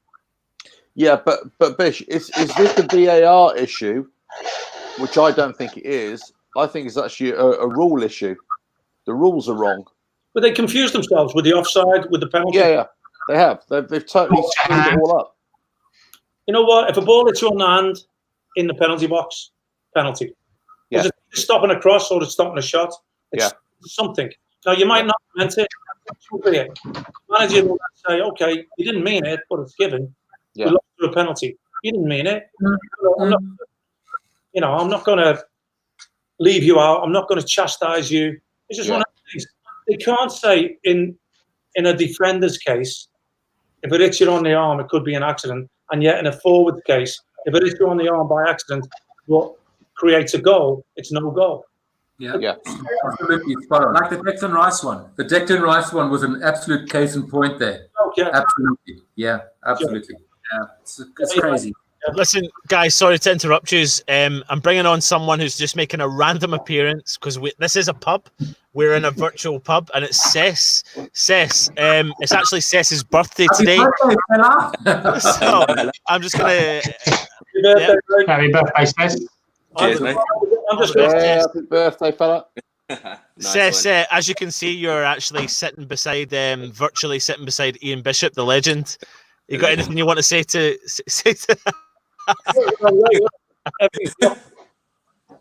Oh, there's nothing much to say, man. At this moment, man, it's pretty much like starstruck at this moment, mate. Yeah, I know, Seth. I know it's so much for you to see me. I know, but look, just concentrate on Bish, will you? Concentrate on Bish. You know what I mean? Bish, what current squad, current West Ham squad. What's your thoughts on that? Well, the main thought is, the beginning of the season, I thought top 6, have a chance. My main issue today is, if we had an on-form Lanzini, on-form Felipe Anderson, with the temperament that they've shown in the last 3 games, we'd have a decent side, don't you think? Oh, yeah. Yeah, agreed. Last 3 games, I said, when they played Man City away, I said, you can't be negative. You can't go to the Etihad thinking, can we survive on goal difference? Can we stay up on goal difference? Because I think that's what was in Moyes' mind with the performance. Yeah.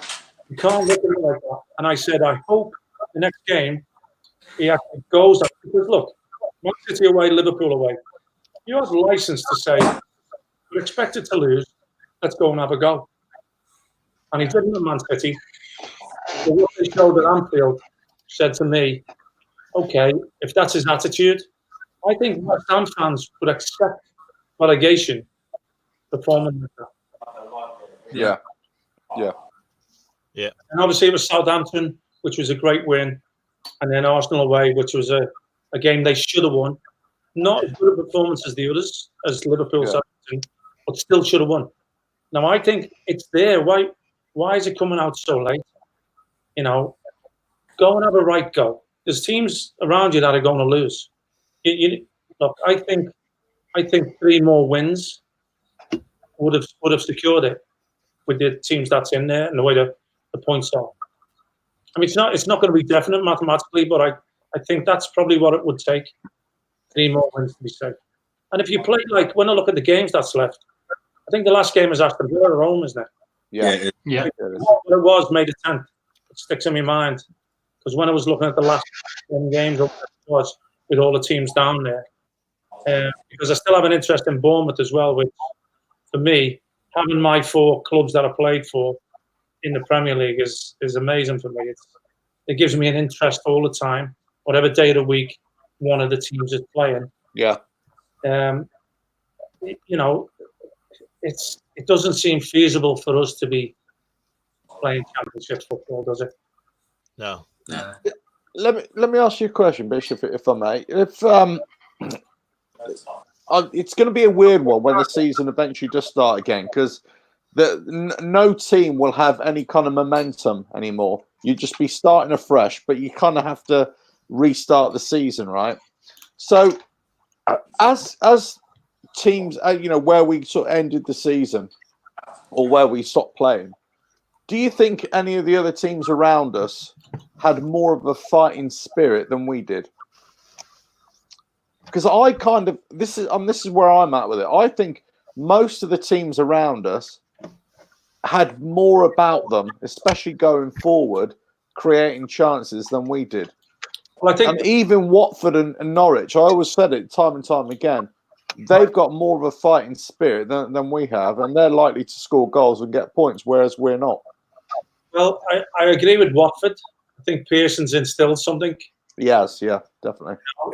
Norwich, more of a football inside and are sticking to their beliefs, similar to Bournemouth, who are going to try and play their way out.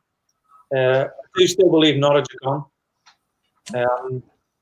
Yeah. I think Brighton may join them, and I'm hoping Watford, but you know, it's stopping Liverpool was a big boost for them, and deserved, you know. Yeah. So they've proved recently, but you might do it a favour to stop the momentum of that as much as anything, you know. Norwich, I do remember the very first game of the season, Liverpool played, and I watched them come out and play the ball off from the back and sort of get tortured for doing it in the first half. Second half, I think they ended up getting a goal. I think they lost 4-1. If my memory serves me well. But I still think that that's how they're going to want to get out of it. I wouldn't say more of a fighting spirit. Same with Bournemouth. When I talked about Bournemouth, I was supposed to go down for the Palace game. I'd still like to see them try and play their way out of it. I did always believe when I was at West Ham, and that when we were fighting for it, we would play our way out rather than it turn into a battle. And don't get me wrong, we had players that could fight as good as the next man, you know what I mean? But why we never struggled against Wimbledon? Other teams at the time said, even the top team said, we'll match you for the physicality of it, and then we'll outplay you. We just didn't change. We ended up getting the better of them because we played, you know. And sometimes in my time at West Ham, it was a case of we need a ball winner in there. And I used to love playing alongside Marshy or Mike Marsh or Johnny Monks, because we believe that if we had the ball, nobody would get it anyway. They can't hit it without the ball. So I know Eddie Howe at Bournemouth will try and play his way out. And that's when they look at their best, when the football happens. I think if you remember the Chelsea game, they went a goal. They started off really well with the football. After 15 minutes, Chelsea took over the game. I think they went 1-0 up first half. Second half, he come out playing football, went 2-1 up, and then stopped playing again. And I think they ended up drawing 2-2, and Chelsea dominated the last 20 minutes or something. So you stick to your belief. If you are a football team, the way I said about it, to go out and have a go now, it's showing them feet. Take the Man City performance and take Liverpool, Southampton, and Arsenal even, and say we look at our best with this group of players that he's picked. Because don't forget, I mean, if Felipe Anderson got his head around the fact that he had to work as well as play, he'd be superb. Lanzini, if we had him back at his best, he'd be a great addition to any squad. And if you get this, look at the games that are winnable. And then the ones that you don't expect to, still go out and have a go. But put the importance on the teams around you and making sure that you take the points from these and then have the freedom to say, okay, how many away games have we got? What's the toughest?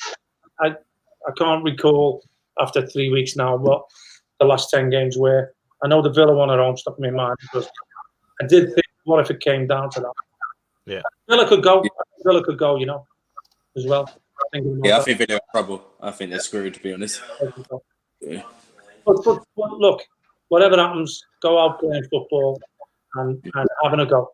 100%. I don't believe we will. I'm 90% we won't. There's worse teams. Bish, there's a question here from someone in the chat. What do you think of Moyes as West Ham manager going into next season? And would you stick or move on to someone else? And who? Sorry if I'm slurring my words, but I have drank a half bottle of rum while we've been chatting. So I'm feeling a little bit like, whoa. Somebody's drunker than me for once. Podcast 2 weeks ago. It's called 5 Pints In, and I was at least 15. On the podcast after. Please stop me if I repeat myself because I don't remember a word of last week. That's brilliant. And I never wanted to listen to it back. So Moyes, you know what? This time stick. When he was there the time before he even managed the game, I said I don't think he's the right choice. And he proved me wrong. And I believe that nobody can do anything unless you have a little bit of time. You know. Yeah. I don't believe Slab was given long enough. I don't either. No. And it's not just because he's a friend of mine. I think you've got to give. You know what? Let's see him in another transfer window. Let's see if he wants to take the club forward. You know what? Absolutely. Staying up will be a celebration. Yeah.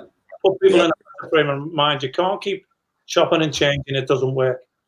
It doesn't work. No. You got to be careful what you wish for. You know. Let's give him some time, another season maybe. So he's had 18 months. Would it be? Whatever. And give him another transfer window at least. What's your it's up to you if you want to answer this question or not, Bish. But what's your thoughts on the current situation at West Ham? Not just on the field, but off the field in particular. There's so much kind of remorse against the ownership of West Ham, the board, etc. You don't have to answer this, but it's not a case of not answering. But what you have to remember is, I get invited back to the club, and I go around the lounges and I mix with the people on the club, and I do believe that at the beginning of the season they did put some money in. I felt like we had a squad that was good enough. I felt we were going to kick on. You can't condone what happens on the pitch. No. Yeah. It's players' responsibility. Sure. In my generation, we took responsibility. There's no way we would turn around and blame a manager or blame the board. We went through some shit, didn't we? All the team and all the stuff that was going on. You as a footballer have got to say, look, this is me. This is my job. This is what I do. Once I cross that line, I'm engrossed and immersed in that football game. And if things were going well on the field, there's no problems upstairs. Yeah. It all begins and ends on that pitch. Right? And if I agree. I mean, when you look at the team we've got, it's not a relegation for the team, is it? We should be doing better. They're the ones on the pitch. I mean, the manager has to take a certain amount of blame trying to play wing backs and things like that. But at the end of the day, I look, when the fans have turned away from the field and they're looking up towards the director's box, them players can hide in their little corners. Yeah. And not take any blame, responsibility. So maybe they're okay. I want to see them come out and say, why don't we concentrate on what we're not doing right on the field? Now, can I ask you a question? Do you think that as a club in the last sort of few years, last sort of 2-3 years, since the board have started pumping a bit more money into transfers, that we've bought the wrong personalities rather than the wrong talent? Because I think we have. I think we've bought the wrong personality types for the team. I think we needed more, honest players, hard-working players who have also got talent as well. I think we've got the talent. I just don't think we've got the attitude, the good hard workers in there. Well, look, first and foremost, let's look at it. Them players that are brought in, who actually brought them in? What is it? Is there a recruiting system? Is it the manager? Yeah. When it's all taken away from the manager, which it is today, and he's given these players, and by all accounts, I'm not 100%, but it's done by computer and stats. And what do you need? And this player is available, and he gives that, and he gives that. Who actually says that? It's typed into a computer. He's the best suit for you right now, if that's what you need. I don't know how it works anymore. Nobody goes the hand up and says, it was me. I brought them in. But yes, remember Harry Redknapp actually bought burgers just after watching a video, didn't he? Well, that takes me back. But then again, look at the player. He came into the club. He was a nice guy, It's strange. So you must have had some. You've obviously had some interaction with Marco Boogers. So I had to learn how to whistle. It was like one man and his dog. It was like if he whistled once, it meant pass it to me. If he whistled twice, it meant. Please say you're joking me, Bish. Please say you're joking me. No, I'm not. He didn't speak. Going back, okay, so it's like playing with Roger. Having supported the Hammers now for a while, there were people in the dressing room, Billy Bonds against Ted McDougall after a game against Leeds where Bonds actually climbed into Ted McDougall and said, you aren't pulling your weight. Do we have anyone at West Ham who's doing that? Did you have anyone when you were playing at West Ham, when the players got in there, the manager didn't go into the change room, but there was hard talk in there saying, we have not done well enough? Did that actually happen? Yeah, when you were playing? But look, I mean, look, I wasn't known as a ferocious tackler and that, but I know I pulled my weight. You know, for me, and if you ask the likes of Alvin Martin, to be a man on the pitch isn't always about getting your foot in and off the ball incidents and elbowing people and all that. I mean, you also have to be brave with the ball. And I felt I was brave with the ball, to the extent that Alvin Martin would say, sometimes you come back too far to help us out and get yourself in trouble. Yeah. We shouldn't do that so much. And I said, that's what I do. That's instinct. That's not something that's not doing. That's a natural instinct to go and want the ball and be confident wherever you are. For me, you know, and especially Billy Bonds giving me the accolade of making me a captain, which he did in that 91 season. And I will say we made the semis of the FA Cup and we got promotion that season. Albeit, I do take responsibility for not winning the actual first division title, which you've got to hold your hand up. We played at Oldham away. I end up stepping up to take the penalty. I don't know, 15 minutes from the end, it was 1-0 up. And then I think it was Runa, what was his name, Haller, the fullback, played me and won a penalty off me in the last minute to equalise. And we ended up losing that title by a point, I think.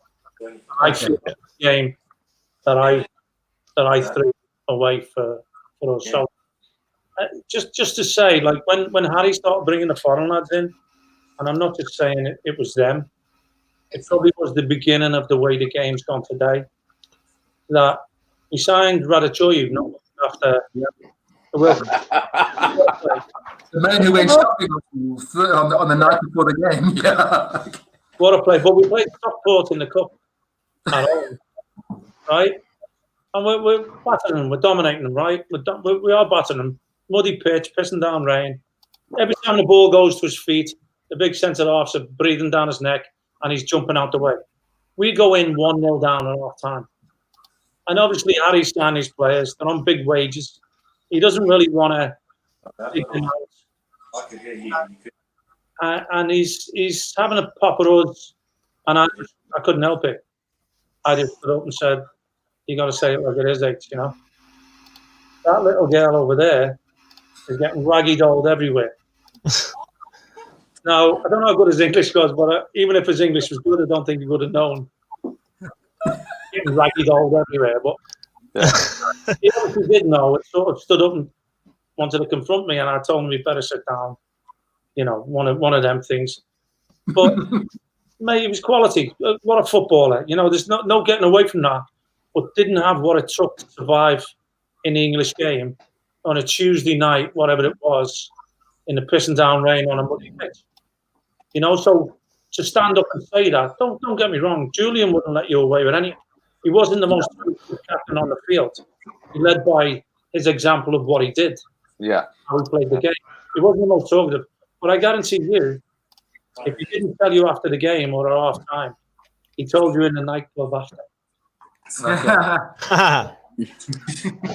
And so on the topic of players like that, what about the kind of Paolo Fucci? What kind of came? You know, was he not former Player of the Year in Italy under AC Milan?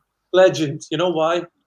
Legend, because you know what? He could twist the player inside out. He did. Looking at that, he did push me back to being third best looking player in the team. And he wanted the number 10 shirt from John Moncur as well, apparently. Yeah, that's another story. Yeah. I'll leave that for Johnny Monk. Okay? Let him tell you that when you're not being Monk. But what it was we had signed him. Obviously, he was a legend when he was about 18, wasn't he? He was supposed to be the new Maradona and all that for Portugal. Great left foot. Could still make people look like they were playing on rollerblades. But he could only do it once because then his knees would buckle. So I think he sort of broken up, obviously, the back end in the wrong time. But what made him a legend was pre-season. We'd gone down to Hay North Forest from Chadwell. And I think we had to run down there. It was about 3-4 miles away. So we had to run down there. and he hasn't turned up yet. So we've already started the pre-season, up the hills and what have you. It wasn't my speciality, but anyway, we've already started it. We're blowing already. Next thing, this big limo comes down the driveway, and it stops like, I don't know, 1,000 yards away from us. Now, instead of driving to the car park, him getting out and catching us up, he actually stopped and waited for us to get close to the car. He got the limo, threw his cigar down, and joined in the run. Legend. Absolutely. Away, legend. Yeah, no. Brilliant. Bish, there's a couple of questions in the comments here. Let's just quickly find them for you. There's quite a lot of people watching. So where are we? You still riding your bike, Bish? What was it like playing at Upton Park? You still riding your bike? I'm still riding my bike. I haven't rode for about 18 months. Haven't you? No. Where I live now is like an older people's community, and one of them's got my name on the front of their car. So I've left it for a while. There's an accident outside these gates every day, honestly. How was that? I'm with a helmet, so I get claustrophobic. Yeah. So I've left it there. It's stood for quite a while. Well, I was out your way in the summer, actually. Or not the summer. Yeah, last year. Last year I was out your way. I have a promise that when this is done, when this is over, this pandemic, and yeah. Get out on it, mate. Get out on it. Go on. Yeah. What was it, Bish? What was it like playing at Upton Park, and what's it like as a fan at the Olympic Stadium? Have you been? You obviously have been to the London Stadium. I'll be honest with you. Upton Park, there's no place like it. Yeah. I agree. Look, it made you or broke you. You know, it's you sort of. There were days. Don't get me wrong. I did have a little spell where I remember one game that I got booed every time I touched the ball by my own fans, and I gave a goal away against Chelsea. And the same as I always was, I still went back and got the ball. I wanted it more than ever, if that was possible. And then he ended up taking me off at half time, I think more for the sake of the rest of the lads and not to save me, because I ended up having an argument with him for doing it. I called him a coward. I said, it's me that could do it, not you. But I understand as a manager that it would have had an effect on the rest of the lads every time I had the ball, that I was getting booed by my own fans, especially at 1-0 down. And I remember not coming out for the second half and sitting in the bath for the whole of the second half. And by the time of the game, I heard roars from outside and stuff. We ended up winning the game at 3-4. And then before I walked out, I shook Harry's hand and went, okay, you got away with it. And walked out, got in my car. But it had that effect on people. Away players will tell you they never wanted to go there, that it was the most hostile place they'd ever played at. Yeah. And some home players couldn't deal with it, to be honest with you. Yeah. I'd like to think that I thrived on it. I like to think that the tightness of it all, the fear factor that came in, it lifted me. You know, I made a point that for 9 years, every home game, I never warmed up. I never warmed up on the pitch. I didn't want to dilute the feeling of when I run out and hearing the noise of a full stadium. So I didn't want to be out there and watch them filter in slowly. Nice. And then as we walked out, I always broke the line. You know, it always made me sprint. You gonna see? Yeah. So yeah, it had an effect on everybody like no other place. Yeah. You were reachable. If things were reachable, sometimes the ball would go out for the throat and then you'd go over by the chicken run. And some players would let you go and take it, even if they were closer to go and pick it up, you know, because it was a fear factor. Yeah. But it also, if you remember, we never lost games midweek under the lights. Never. Yeah. Who came? Didn't matter where we were in the league. If we were down there struggling, if we could have played every game midweek under the lights, we'd have ended up winning things. Yeah. I honestly believe that. Do really, because of the atmosphere it generated. Yeah. What was it like going back for Noble's testimonial? I mean, you come out like you could play again. You ran your socks off. I ran as much as I could, which was probably 25 minutes. Don't forget it was strategic as well. I didn't want to be out there for the whole game because I would have been exposed for the 50-year-old, a little bit slightly overweight person that I was then. I think I'm actually in better shape now at 55. And I don't know. I think you could come on about the 70th minute and be sub for Noble. Come on for 20 minutes now. Only if we were judging by that performance.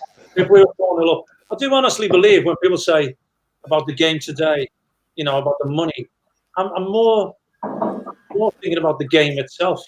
The type of player it was, the way the game is today, that I could have slotted in. Could have played today's game. Bish, a couple of more questions before we kind of round this up, because we've probably held you up quite a lot. But then again, what have we all got to do? Not much. I mean, we could go all night if you really want to. From Full Sheezy, which one of these players would you sell? Rice, Diop, Lanzini, Anderson, as there is rumoured interest? Wow, Rice, Diop, Lanzini. I've actually done this question for one of the Twitter sites today, but I had Rice, Diop, Antonio. Not that these are the ones I want to sell. I was posing the question for the Hammers polls, I think it was. I said Antonio, and who was me for? I can't remember what I said as my fourth.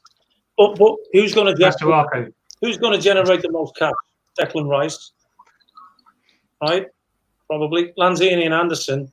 You're talking if you let them go, you're sort of getting them off your books now with the way they perform and not being selected. Really, you're not going to get top dollar, are you? For those two. Yeah, I think Diop is an emerging talent, but I don't think he's going to be up anywhere close to the valuation of Declan Rice. I'd hate to see him go, but if we need cash to reboot and buy a couple of quality players, I think he's the one that we're gonna have to let him go on and better himself, so to speak. No disrespect to the club, but I think he's of the scope that he should be playing Champions League. Yeah, agreed. But I'm going to, with that in mind, I'm going to jump back to what we was talking about 10, 15 minutes ago, was about players coming in and, you know, the skill set and how they're scouted and brought on. We've been at the Olympic Stadium now 4 years, and we've gone through 4 managers. All right, Moyes twice. We had Slav, we had Moyes, then we had Pellegrini, then Moyes again. And there's been no, you know, a manager needs to build his own team. Do you know what I mean? And so for me, it's more, is it more important to be buying and selling, or does, you know, do you need to give the manager the opportunity to make the team his own? Would you guys sell players if you could, or would you try and keep hold of them? Well, you know what, you need that nucleus. It's no secret. You know, we all, you can go back as far as you want. Every good team's got a spine, got a backbone of a good keeper, centre back, strong in the middle, and goal scoring frontmen. You know, and obviously the game has changed now. The emphasis went on overlapping full backs and wing backs, and they became the fulcrum of anybody's team. And look, I spoke with me 2 boys. I'll keep harping back to my podcast. 5 pints in, by the way. They sort of said that football was revolutionised with Alexander-Arnold and Robertson. And I said, Dixie and Timmy Breaker were doing that back in the early 90s. Oh, yeah. Revolutionised. We had them full. Dixie got 13 goals one season. No full wing back's going to get that. So revolutionised is not it. But look, if you need, this is going to be a strange summer. You know, the deadlines are going to change. Yeah. Contracts are going to be ended. It's going to be weird unless we get the season finished. It's all speculation if we're talking about who's going to go where. Whether the game's going to, you know, going to resume and finish. I just believe that a manager should still be in control about who comes into the club and who doesn't, or at least be part of that process. It's not fair to just lump players that are managing and say, put this team together and get on with it. If we're going back to your question about the Olympic Stadium, how long can you keep playing in the stadium? You know, is it not the stadium? Because we had some good performances there. There was a spell, I think, last year where, or certainly when Slaven first came, that wasn't an issue anymore, you know? And then it went again. So we have shown that it comes back again. It's people on the field. Yeah. Yeah, absolutely. The stadium argue is the first couple of seasons, the players were saying, "Oh, it's bigger than what we're used to, and you know, it's green around the edges. We need carpet." But the thing is, every team that come and played us there did not have that problem. We played there more than anyone else. So for me, it's not really a valid excuse. You know, no, if it's your home, you have. We haven't made it home. We haven't made it. We've made it home with what's there. We haven't made it home with the football. That's the issue. And I came to the last game of the season, Southampton, I think it was, and we won 3-0 and played great, and the atmosphere was superb. Yeah. So it is there. Yeah. It is there. You know, you can complain that the stands are too far away from there. But look, football has to progress. You may not like it. You know, we're now getting, 60,000 people coming in, which generates more cash for cash to come out and buy players and progress the team. Whether people think it's happening or it isn't, the possibility is there because we've gone into this bigger ground, generating more cash coming in. Yeah. And it will click. It will click. Case of when. You know. I think the intimidation factor is definitely no longer there. I think when you were playing at Upton Park in that midweek under lights, you had a point already. You know what I'm saying? So I think when the big teams arrive at the Olympic Stadium, it's what they're expecting, etc. So we've got to up our game a lot more than we used to have to at Upton Park. Because when you played at Upton Park on an evening under lights, you were going to give the other team a hell of a good go. It's a novelty for them, isn't it? It's like a little reward for them. Oh, look where we're coming. There's no hostility. You know, they're far enough away that but like I said, that depends on the people wearing the shirts. And I can't emphasize enough, it's the be all and end all. Stand up and be counted. Stand up. I think us fans need a not in the frame of mind as well. We need to click as well. Like you were saying about midweek games under the lights. Upton Park, you'd be gagging for it. You'd be getting out of work as soon as you could. You'd be trying to get a beer in at 3:00. You know, you'd be down the Queens, the Vic, the bowling. You know, you'd be right up for it. But at the Olympic Stadium, it seems you've got that feeling of it's a chore. Yeah. You know, and it's not just me. It's a lot of fans. Oh, we got to go over that place. Oh, it's Tuesday. I got work in the morning. Yeah, at the bowling, you wouldn't be thinking about things like that. You'd be thinking about get in there. Yeah. You know, let's have it. I guarantee you felt that wherever we was in the league table. I guarantee a midweek game under light, you went to that game with an excitement, no negativity about where we were, how much we needed the points. They're confident as a football fan. It seems to me it's become an occasion, day out. You know what I mean? It's not a football match. You probably don't feel like you're going to a game now, and there's probably a little bit of negativity in your thoughts about the way things are there. And I'll be honest with you, players feel that. Players feel that. There's a when we stepped out of the park in midweek, there was an anticipation. I couldn't wait to get on the field. Couldn't wait for that game to kick off. Couldn't wait to make your first tackle, have your first pass, your first shot. Couldn't. I don't know if the players feel like that when they go out. I've stood in the tunnel and watched them walk by, and they're hugging the other team and their friends in the other team 2 minutes before kickoff, and I'm thinking, friends or not, I don't care. You don't do that. You should be snarling at each other. Whatever. I want to look at me mates. I wouldn't look at me friends in the other teams. Yeah. I played against Mike Marsh. Mike Marsh left us, right? He left us and went to Southend. We ended up drawing Southend in the cup. I think we beat them 2-0 at Upton Park. But we kicked off. He knew when we kicked off, I wanted the first touch. I wanted to make my first pass as soon as I could. So when we kicked off, I wanted the ball first. And he ran at me from the other side of the circle. And I'd passed the ball off, and he was 5 yards away. And he still come through and put me up in the air. Pissing myself laughing as I was on my way down. And I could hear him laughing as he was running away. But, you know, it was one of them. He's letting me know. He's letting me know that he's there, and it's gonna be a football. You know, I got the last laugh, obviously, 2-0. Good question in here, Bish. Do you think Nolan and the backroom staff have impacted the squad in any way? Well, to be fair, how long's he been there now? Since the City game that was postponed, so it's February. It was about February. It was quite a delayed appointment. I obviously don't hear what goes on, you know, at the training ground. It's a little bit different to when, you know, when the fans were allowed in to watch Johnny Austin volley out big in the head. It's a little bit strange, but you know what? There's been a little bit of steel, I think. So that's what Kev brought as a player, and I think the West Ham fans appreciated him. It was a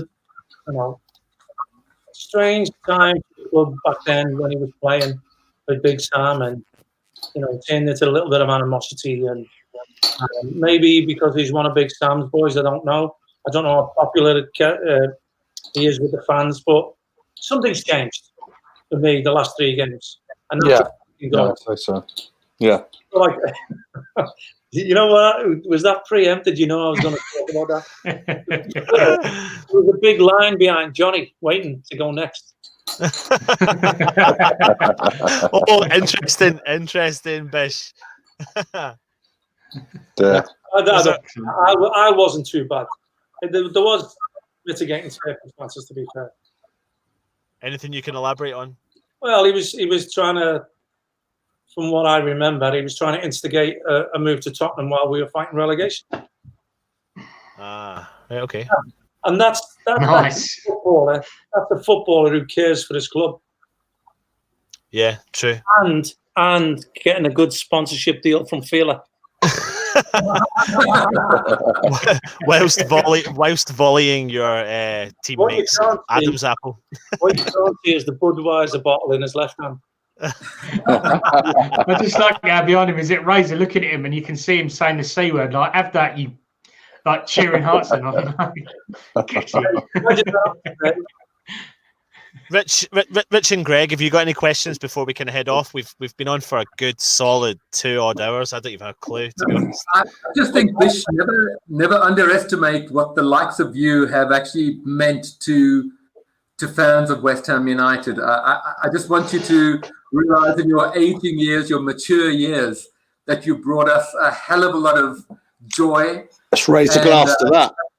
I'd like to raise a glass to say thank you for everything you do. Legend. And you are a legend. Thank you very much for everything you've done for us. No, thank you. Chatting with you, honestly. It's I enjoy this sort of stuff, you know, even if it was under the circumstances that we're under. Yeah. I think the boys will vouch for it. That I don't mind doing all this. It's always great to meet new people, especially West Ham fans. You know, I do have a great affinity with the club and the supporters. It makes me heart sing listening to you say that. Trust me. I've got to make New York. Next time, a guy called Danny Elkheim, who is the New York Hammer. He actually runs a little soccer thing, and he gets together with the New York Hammers. And I know you go up to New York every now and again to give talks and things like that. So we've actually got a T-shirt from him. So it's not just where you are in Florida. You're traveling all around the United States, and obviously you are still a big name many, many years after you finished playing on the field. Yeah. I did. I had a good time there. I was supposed to do a Q&A for about an hour. I think the Q&A went on for about 2 hours. We all went out afterwards for another 10. I'm sure. Great. Look beyond. You got to. When you're with good people, why would you go on? Yeah. Absolutely. Dan, have you got anything to... Yeah, I've got a random one. You say you're good friends with Slav. You're both metalheads. Do you two ever pop out and kick the shit out of each other in the mosh? I tell you what, he's actually a quality guitar player. I'm just seeing if he's ticklish there. Was he? He's actually a decent guitar player himself, Slav. And obviously with this, Steve Harris, the bass player from Maiden, I've seen him twice in the last 5 months or so. This was from Pittsburgh. I flew to Pittsburgh to watch them, and they played in Florida first. What it has been with Steve, we became friends in about 1990. And what I used to do, I used to moonlight. Wherever they went in the world, I would fly over, or they would fly me over. This was while I was playing, and I was contracted, and obviously legally I wasn't supposed to play because of injury. And they would fly me out, and I would play in their game before the concert, before the gig, and then I would go to the gig in the after it, and then fly back in and go back to training, and I got away with it for a number of years. Anyway, I came to Florida, and my knees are shot to bits, to be fair, right now. And they'd lost the first couple of games, and he takes it deadly serious, Steve. Deadly serious. He's like, he'll sulk for days if his team don't win. And Florida, we lost 5-2 to this mainly younger team, and I was awful, I must admit. I couldn't run. My knees are shot to bits. And then I ended up having to take myself off because I was that bad. Lost the game about 5-2. He was fuming. Like, he wouldn't look at me afterwards. And then a couple of months later, he went, "Oh, you're going to fly to Pittsburgh?" I went, "Mate, I can't play." Look, I'll play, but I'll go and goal. I said, "So I'll be part of the game, but I'm not going to be out, you know." And I think they played 2 games in between and lost in different states. And I went, "Okay." He went, "Okay, then you can go and goal." I fly to Pittsburgh. I get there, go to the game. He goes, "Oh, by the way, I've already got a goalie." So, I end up playing 90 minutes. Swear, 90 minutes. He won 3-2. I scored a header, and he scored in the top corner. Couldn't walk. I ended up missing 2 flights as well. So on these games, Mitch, who are you playing then? He gets local teams from that area. Oh, okay, got you. But what he's always done is where he lives in, or where I don't know if he sold the property yet. He lived in Harlow, Old Harlow, and he had his mansion there, and he had a football pitch, floodlit and everything, and he has a pub built onto the side of his house. And Sunday mornings, local teams would come in and play against him. And I mean, it's his roadies and his friends. Yeah. Made up of, you know. And then they would come inside his property and all go to the pub afterwards. He's just so down to earth, such a lovely fella. Yeah. So not inconspicuous, because he always looks like a rock star, you know. So yeah, sure. But like us. Top man, I know Slav stays in touch with him. Julian stays in touch with him. He's based in the Bahamas, and I keep threatening to fly. It's only like a 40-minute flight or something. But we stay in touch on the phone all the time. And I'll tell you what I did one time. He flew me to Lisbon, and obviously playing football in front of 40,000 people, the adrenaline for you is everything. And it was like an indoor concert, and I think there was only like 15,000 there. Bear in mind, when they go to Rio, there's still, even now, 110,000 in Rio, still following May. Yeah. So there's like 15,000 indoors in Lisbon.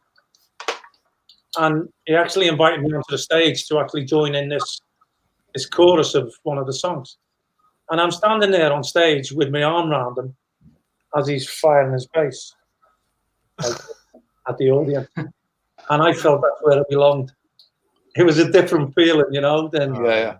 I mean, it's well documented. Every rock star wanted to be a footballer. Every footballer wanted to be a rock star, you know.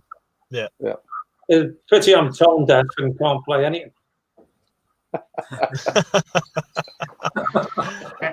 And every bloke on a podcast wants to be a footballer or a rock star. Yeah. God Lord, I had 2 boys, and they're both music. Oh, brilliant. Has anyone got any kind of last questions then before we head? This final, ABF. When did you realize you could make it as a footballer? If you're having people always say, what advice do you give kids? At what age did you actually realize, hang on, I can actually make it. I can do this thing. 3. When did the thing drop? 3. 3. I know it sounds conceited, but all I ever believed in my life, and don't get me wrong, I realized as a fairly, not, I was going to say sensible then, but educated, maybe not that neither, but as an adult, I realized that people, millions and millions of people had that dream and it hasn't happened.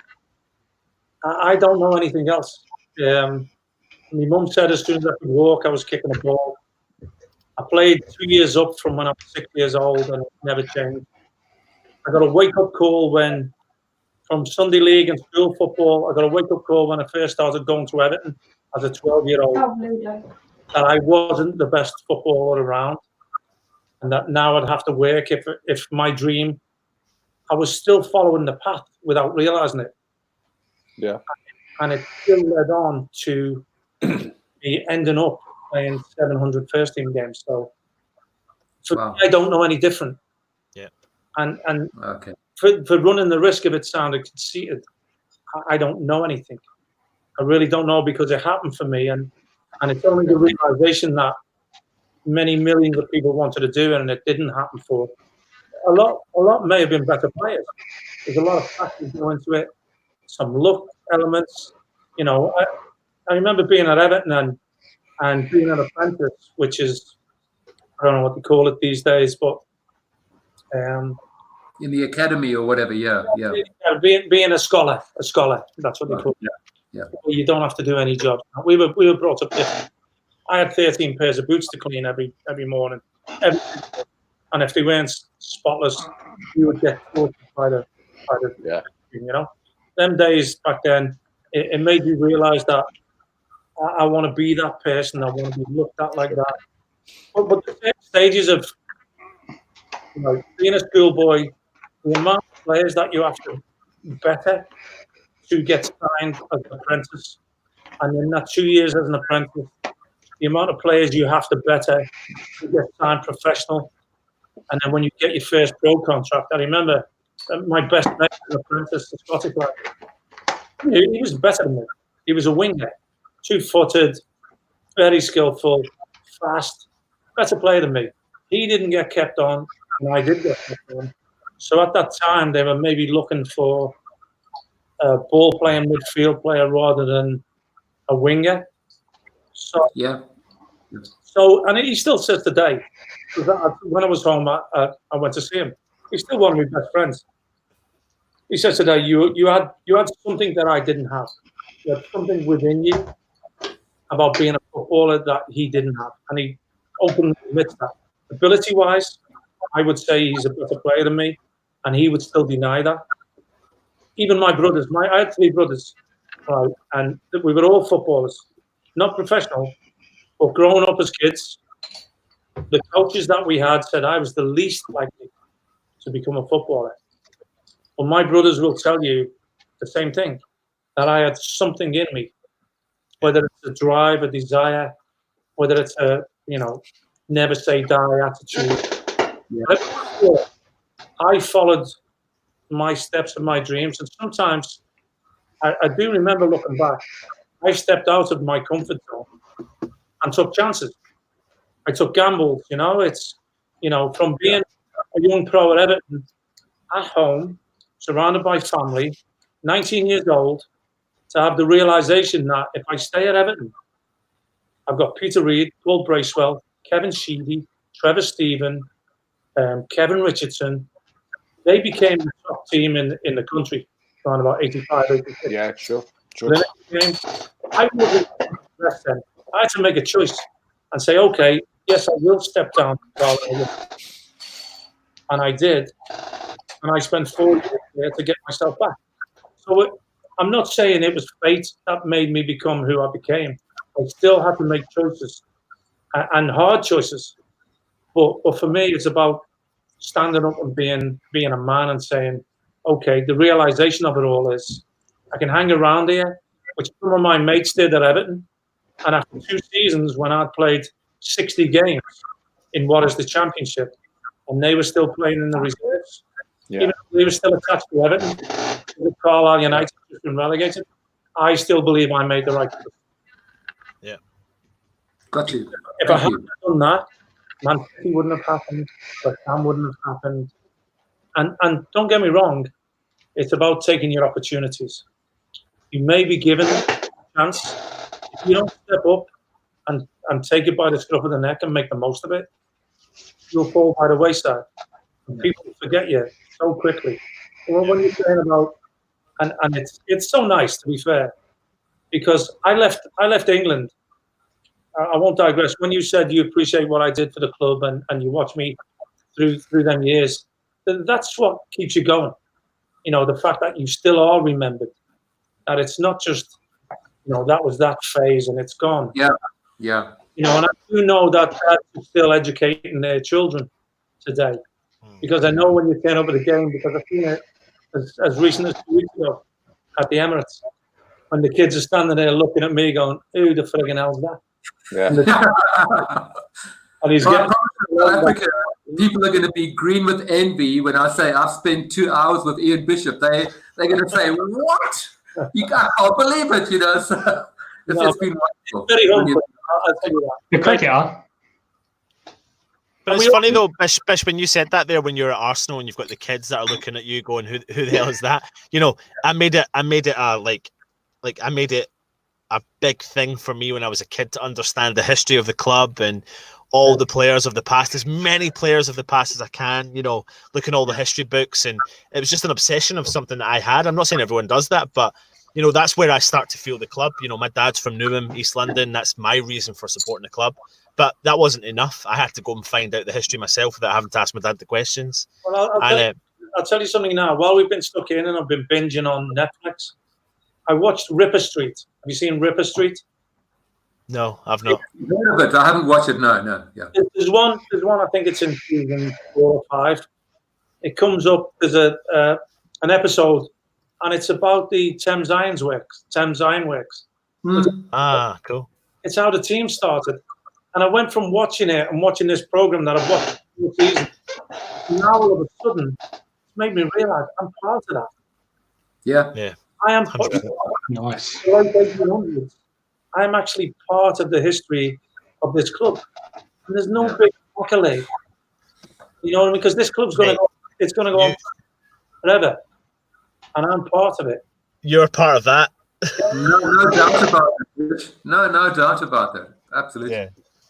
Well, Bish, as you're a Netflix fan, I'm going to put you onto another Netflix TV show right now that I've just started watching tonight. My teenage lad put me onto it, and it's called The Society, right? And it's based in a small American town. Guess what the name of the town is? Have a guess. It's West Ham. Who would you believe? Yeah, they've got West Ham school bus and everything. Brilliant. Quality for society, yeah? Yeah, this society, it's like a teenage thing. It's a load of rubbish. But I've got to watch it because it's set in West Ham. It's brilliant. Every now and again, it's like, we're here in West Ham. It's boring. I can already guess the storyline. Every couple of weeks, someone smashes the bus windows in. Brilliant. It's really good. Listen, Bish, the next time, whenever this season ever starts again, or whenever the next season starts again, and whenever we get to go back to to watch West Ham play, we as a group of Irons United actually attend the official supporters club. It's a great location. I don't know if you know where it is, Bish, and around the new stadium, but it's at the last drop, which is, do you know the funny Orbit, the world's largest slide? Yeah. It's like the bar that sits right below that. It's a fantastic location. So the next time you're over, Bish, please get in contact and we'll totally take you up there and look at it. It's a brilliant location. You'll have proper old school, new school West Ham fans, great bit of music, good banter. It's great fun. It really is good fun. That's where I do our post-game reviews. I do the music there. We drink a lot of beer and a lot of rum, and because of doing the music, we've got to be there till kick out. So it's always a good time. I'm vouch for that. I've been there, top place. But Quality. Bish, what's interesting about it is there's a lot of old school hardcore West Ham fans there that don't like being in front of camera, but we somehow get them in front of camera, and that's what makes the channel a little bit interesting. You know, it's not your typical kind of scripted stuff. It's really raw emotion, and it's always tends to be a few beverages have been consumed, and therefore what's good about it as well is a lot of like my dad's mates who've, you know, so they're like mid-60s and they don't like the new stadium, but they'll come for the match day experience and then stay and have a beer and not go to the actual game. That's how good it is. I mean, look, that's the way I am, you know. I mean, same podcast is called 5 pints in because you have to be, me and my sons have to be 5 pints in before we do the podcast. Yeah. So it's all about loosening tongues and saying what you feel like, and you know, old school for me. Yeah. And they remember it because they remember me saying, I wish I could wake up 5 pints in and live my life at that level. Yeah. Drink 5 beers every morning.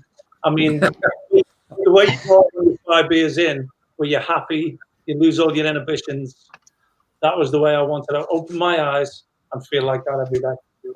Listen, Bish, there's comments coming in galore here. Everyone's enjoyed it. People, some of the comments have actually come in, said like they've totally made their night because people have missed the pub. People have missed just a general chit chat. Like, I can't believe we're, I don't even know, we're 2.5 hours into this show. And it just, you know what? This is the whole point. And while everyone's going through a crap, you know, outside life right now, it's about trying to bring something back to the fan base. So Ian, honestly, mate, I can't appreciate it so much. Thank you so much for coming on to the show. Please, would love to credit to you putting on the show and doing this for other people as well. Absolutely. Listen, like I said, we're Irons United. Make sure you subscribe to the channel, hit the thumbs up. Make sure you check out Ian Bishop. What's your? It's on YouTube, isn't it? Is it no podcast? Isn't it? It's on everything: Spotify, Apple. Yeah. I started to sound like I knew what I was doing there. It's on YouTube as well. Follow Twitter as well. 5 pints in. Yeah. So make sure you check out that as well, and also go and check out Bish's toilet roll challenge. 8,000 people have seen me on the toilet. So like I said, make sure you hit the thumbs up, make sure you share this with all your friends, etc. And we'll be back with another show. I've been Anton, he's been Dan, beside him's been Alf, down below's been Greg and Rich, all the way from Joburg, and the legend himself, Ian Bishop from Florida. Thank you for joining us. Come on, you Irons. You Irons. Thanks.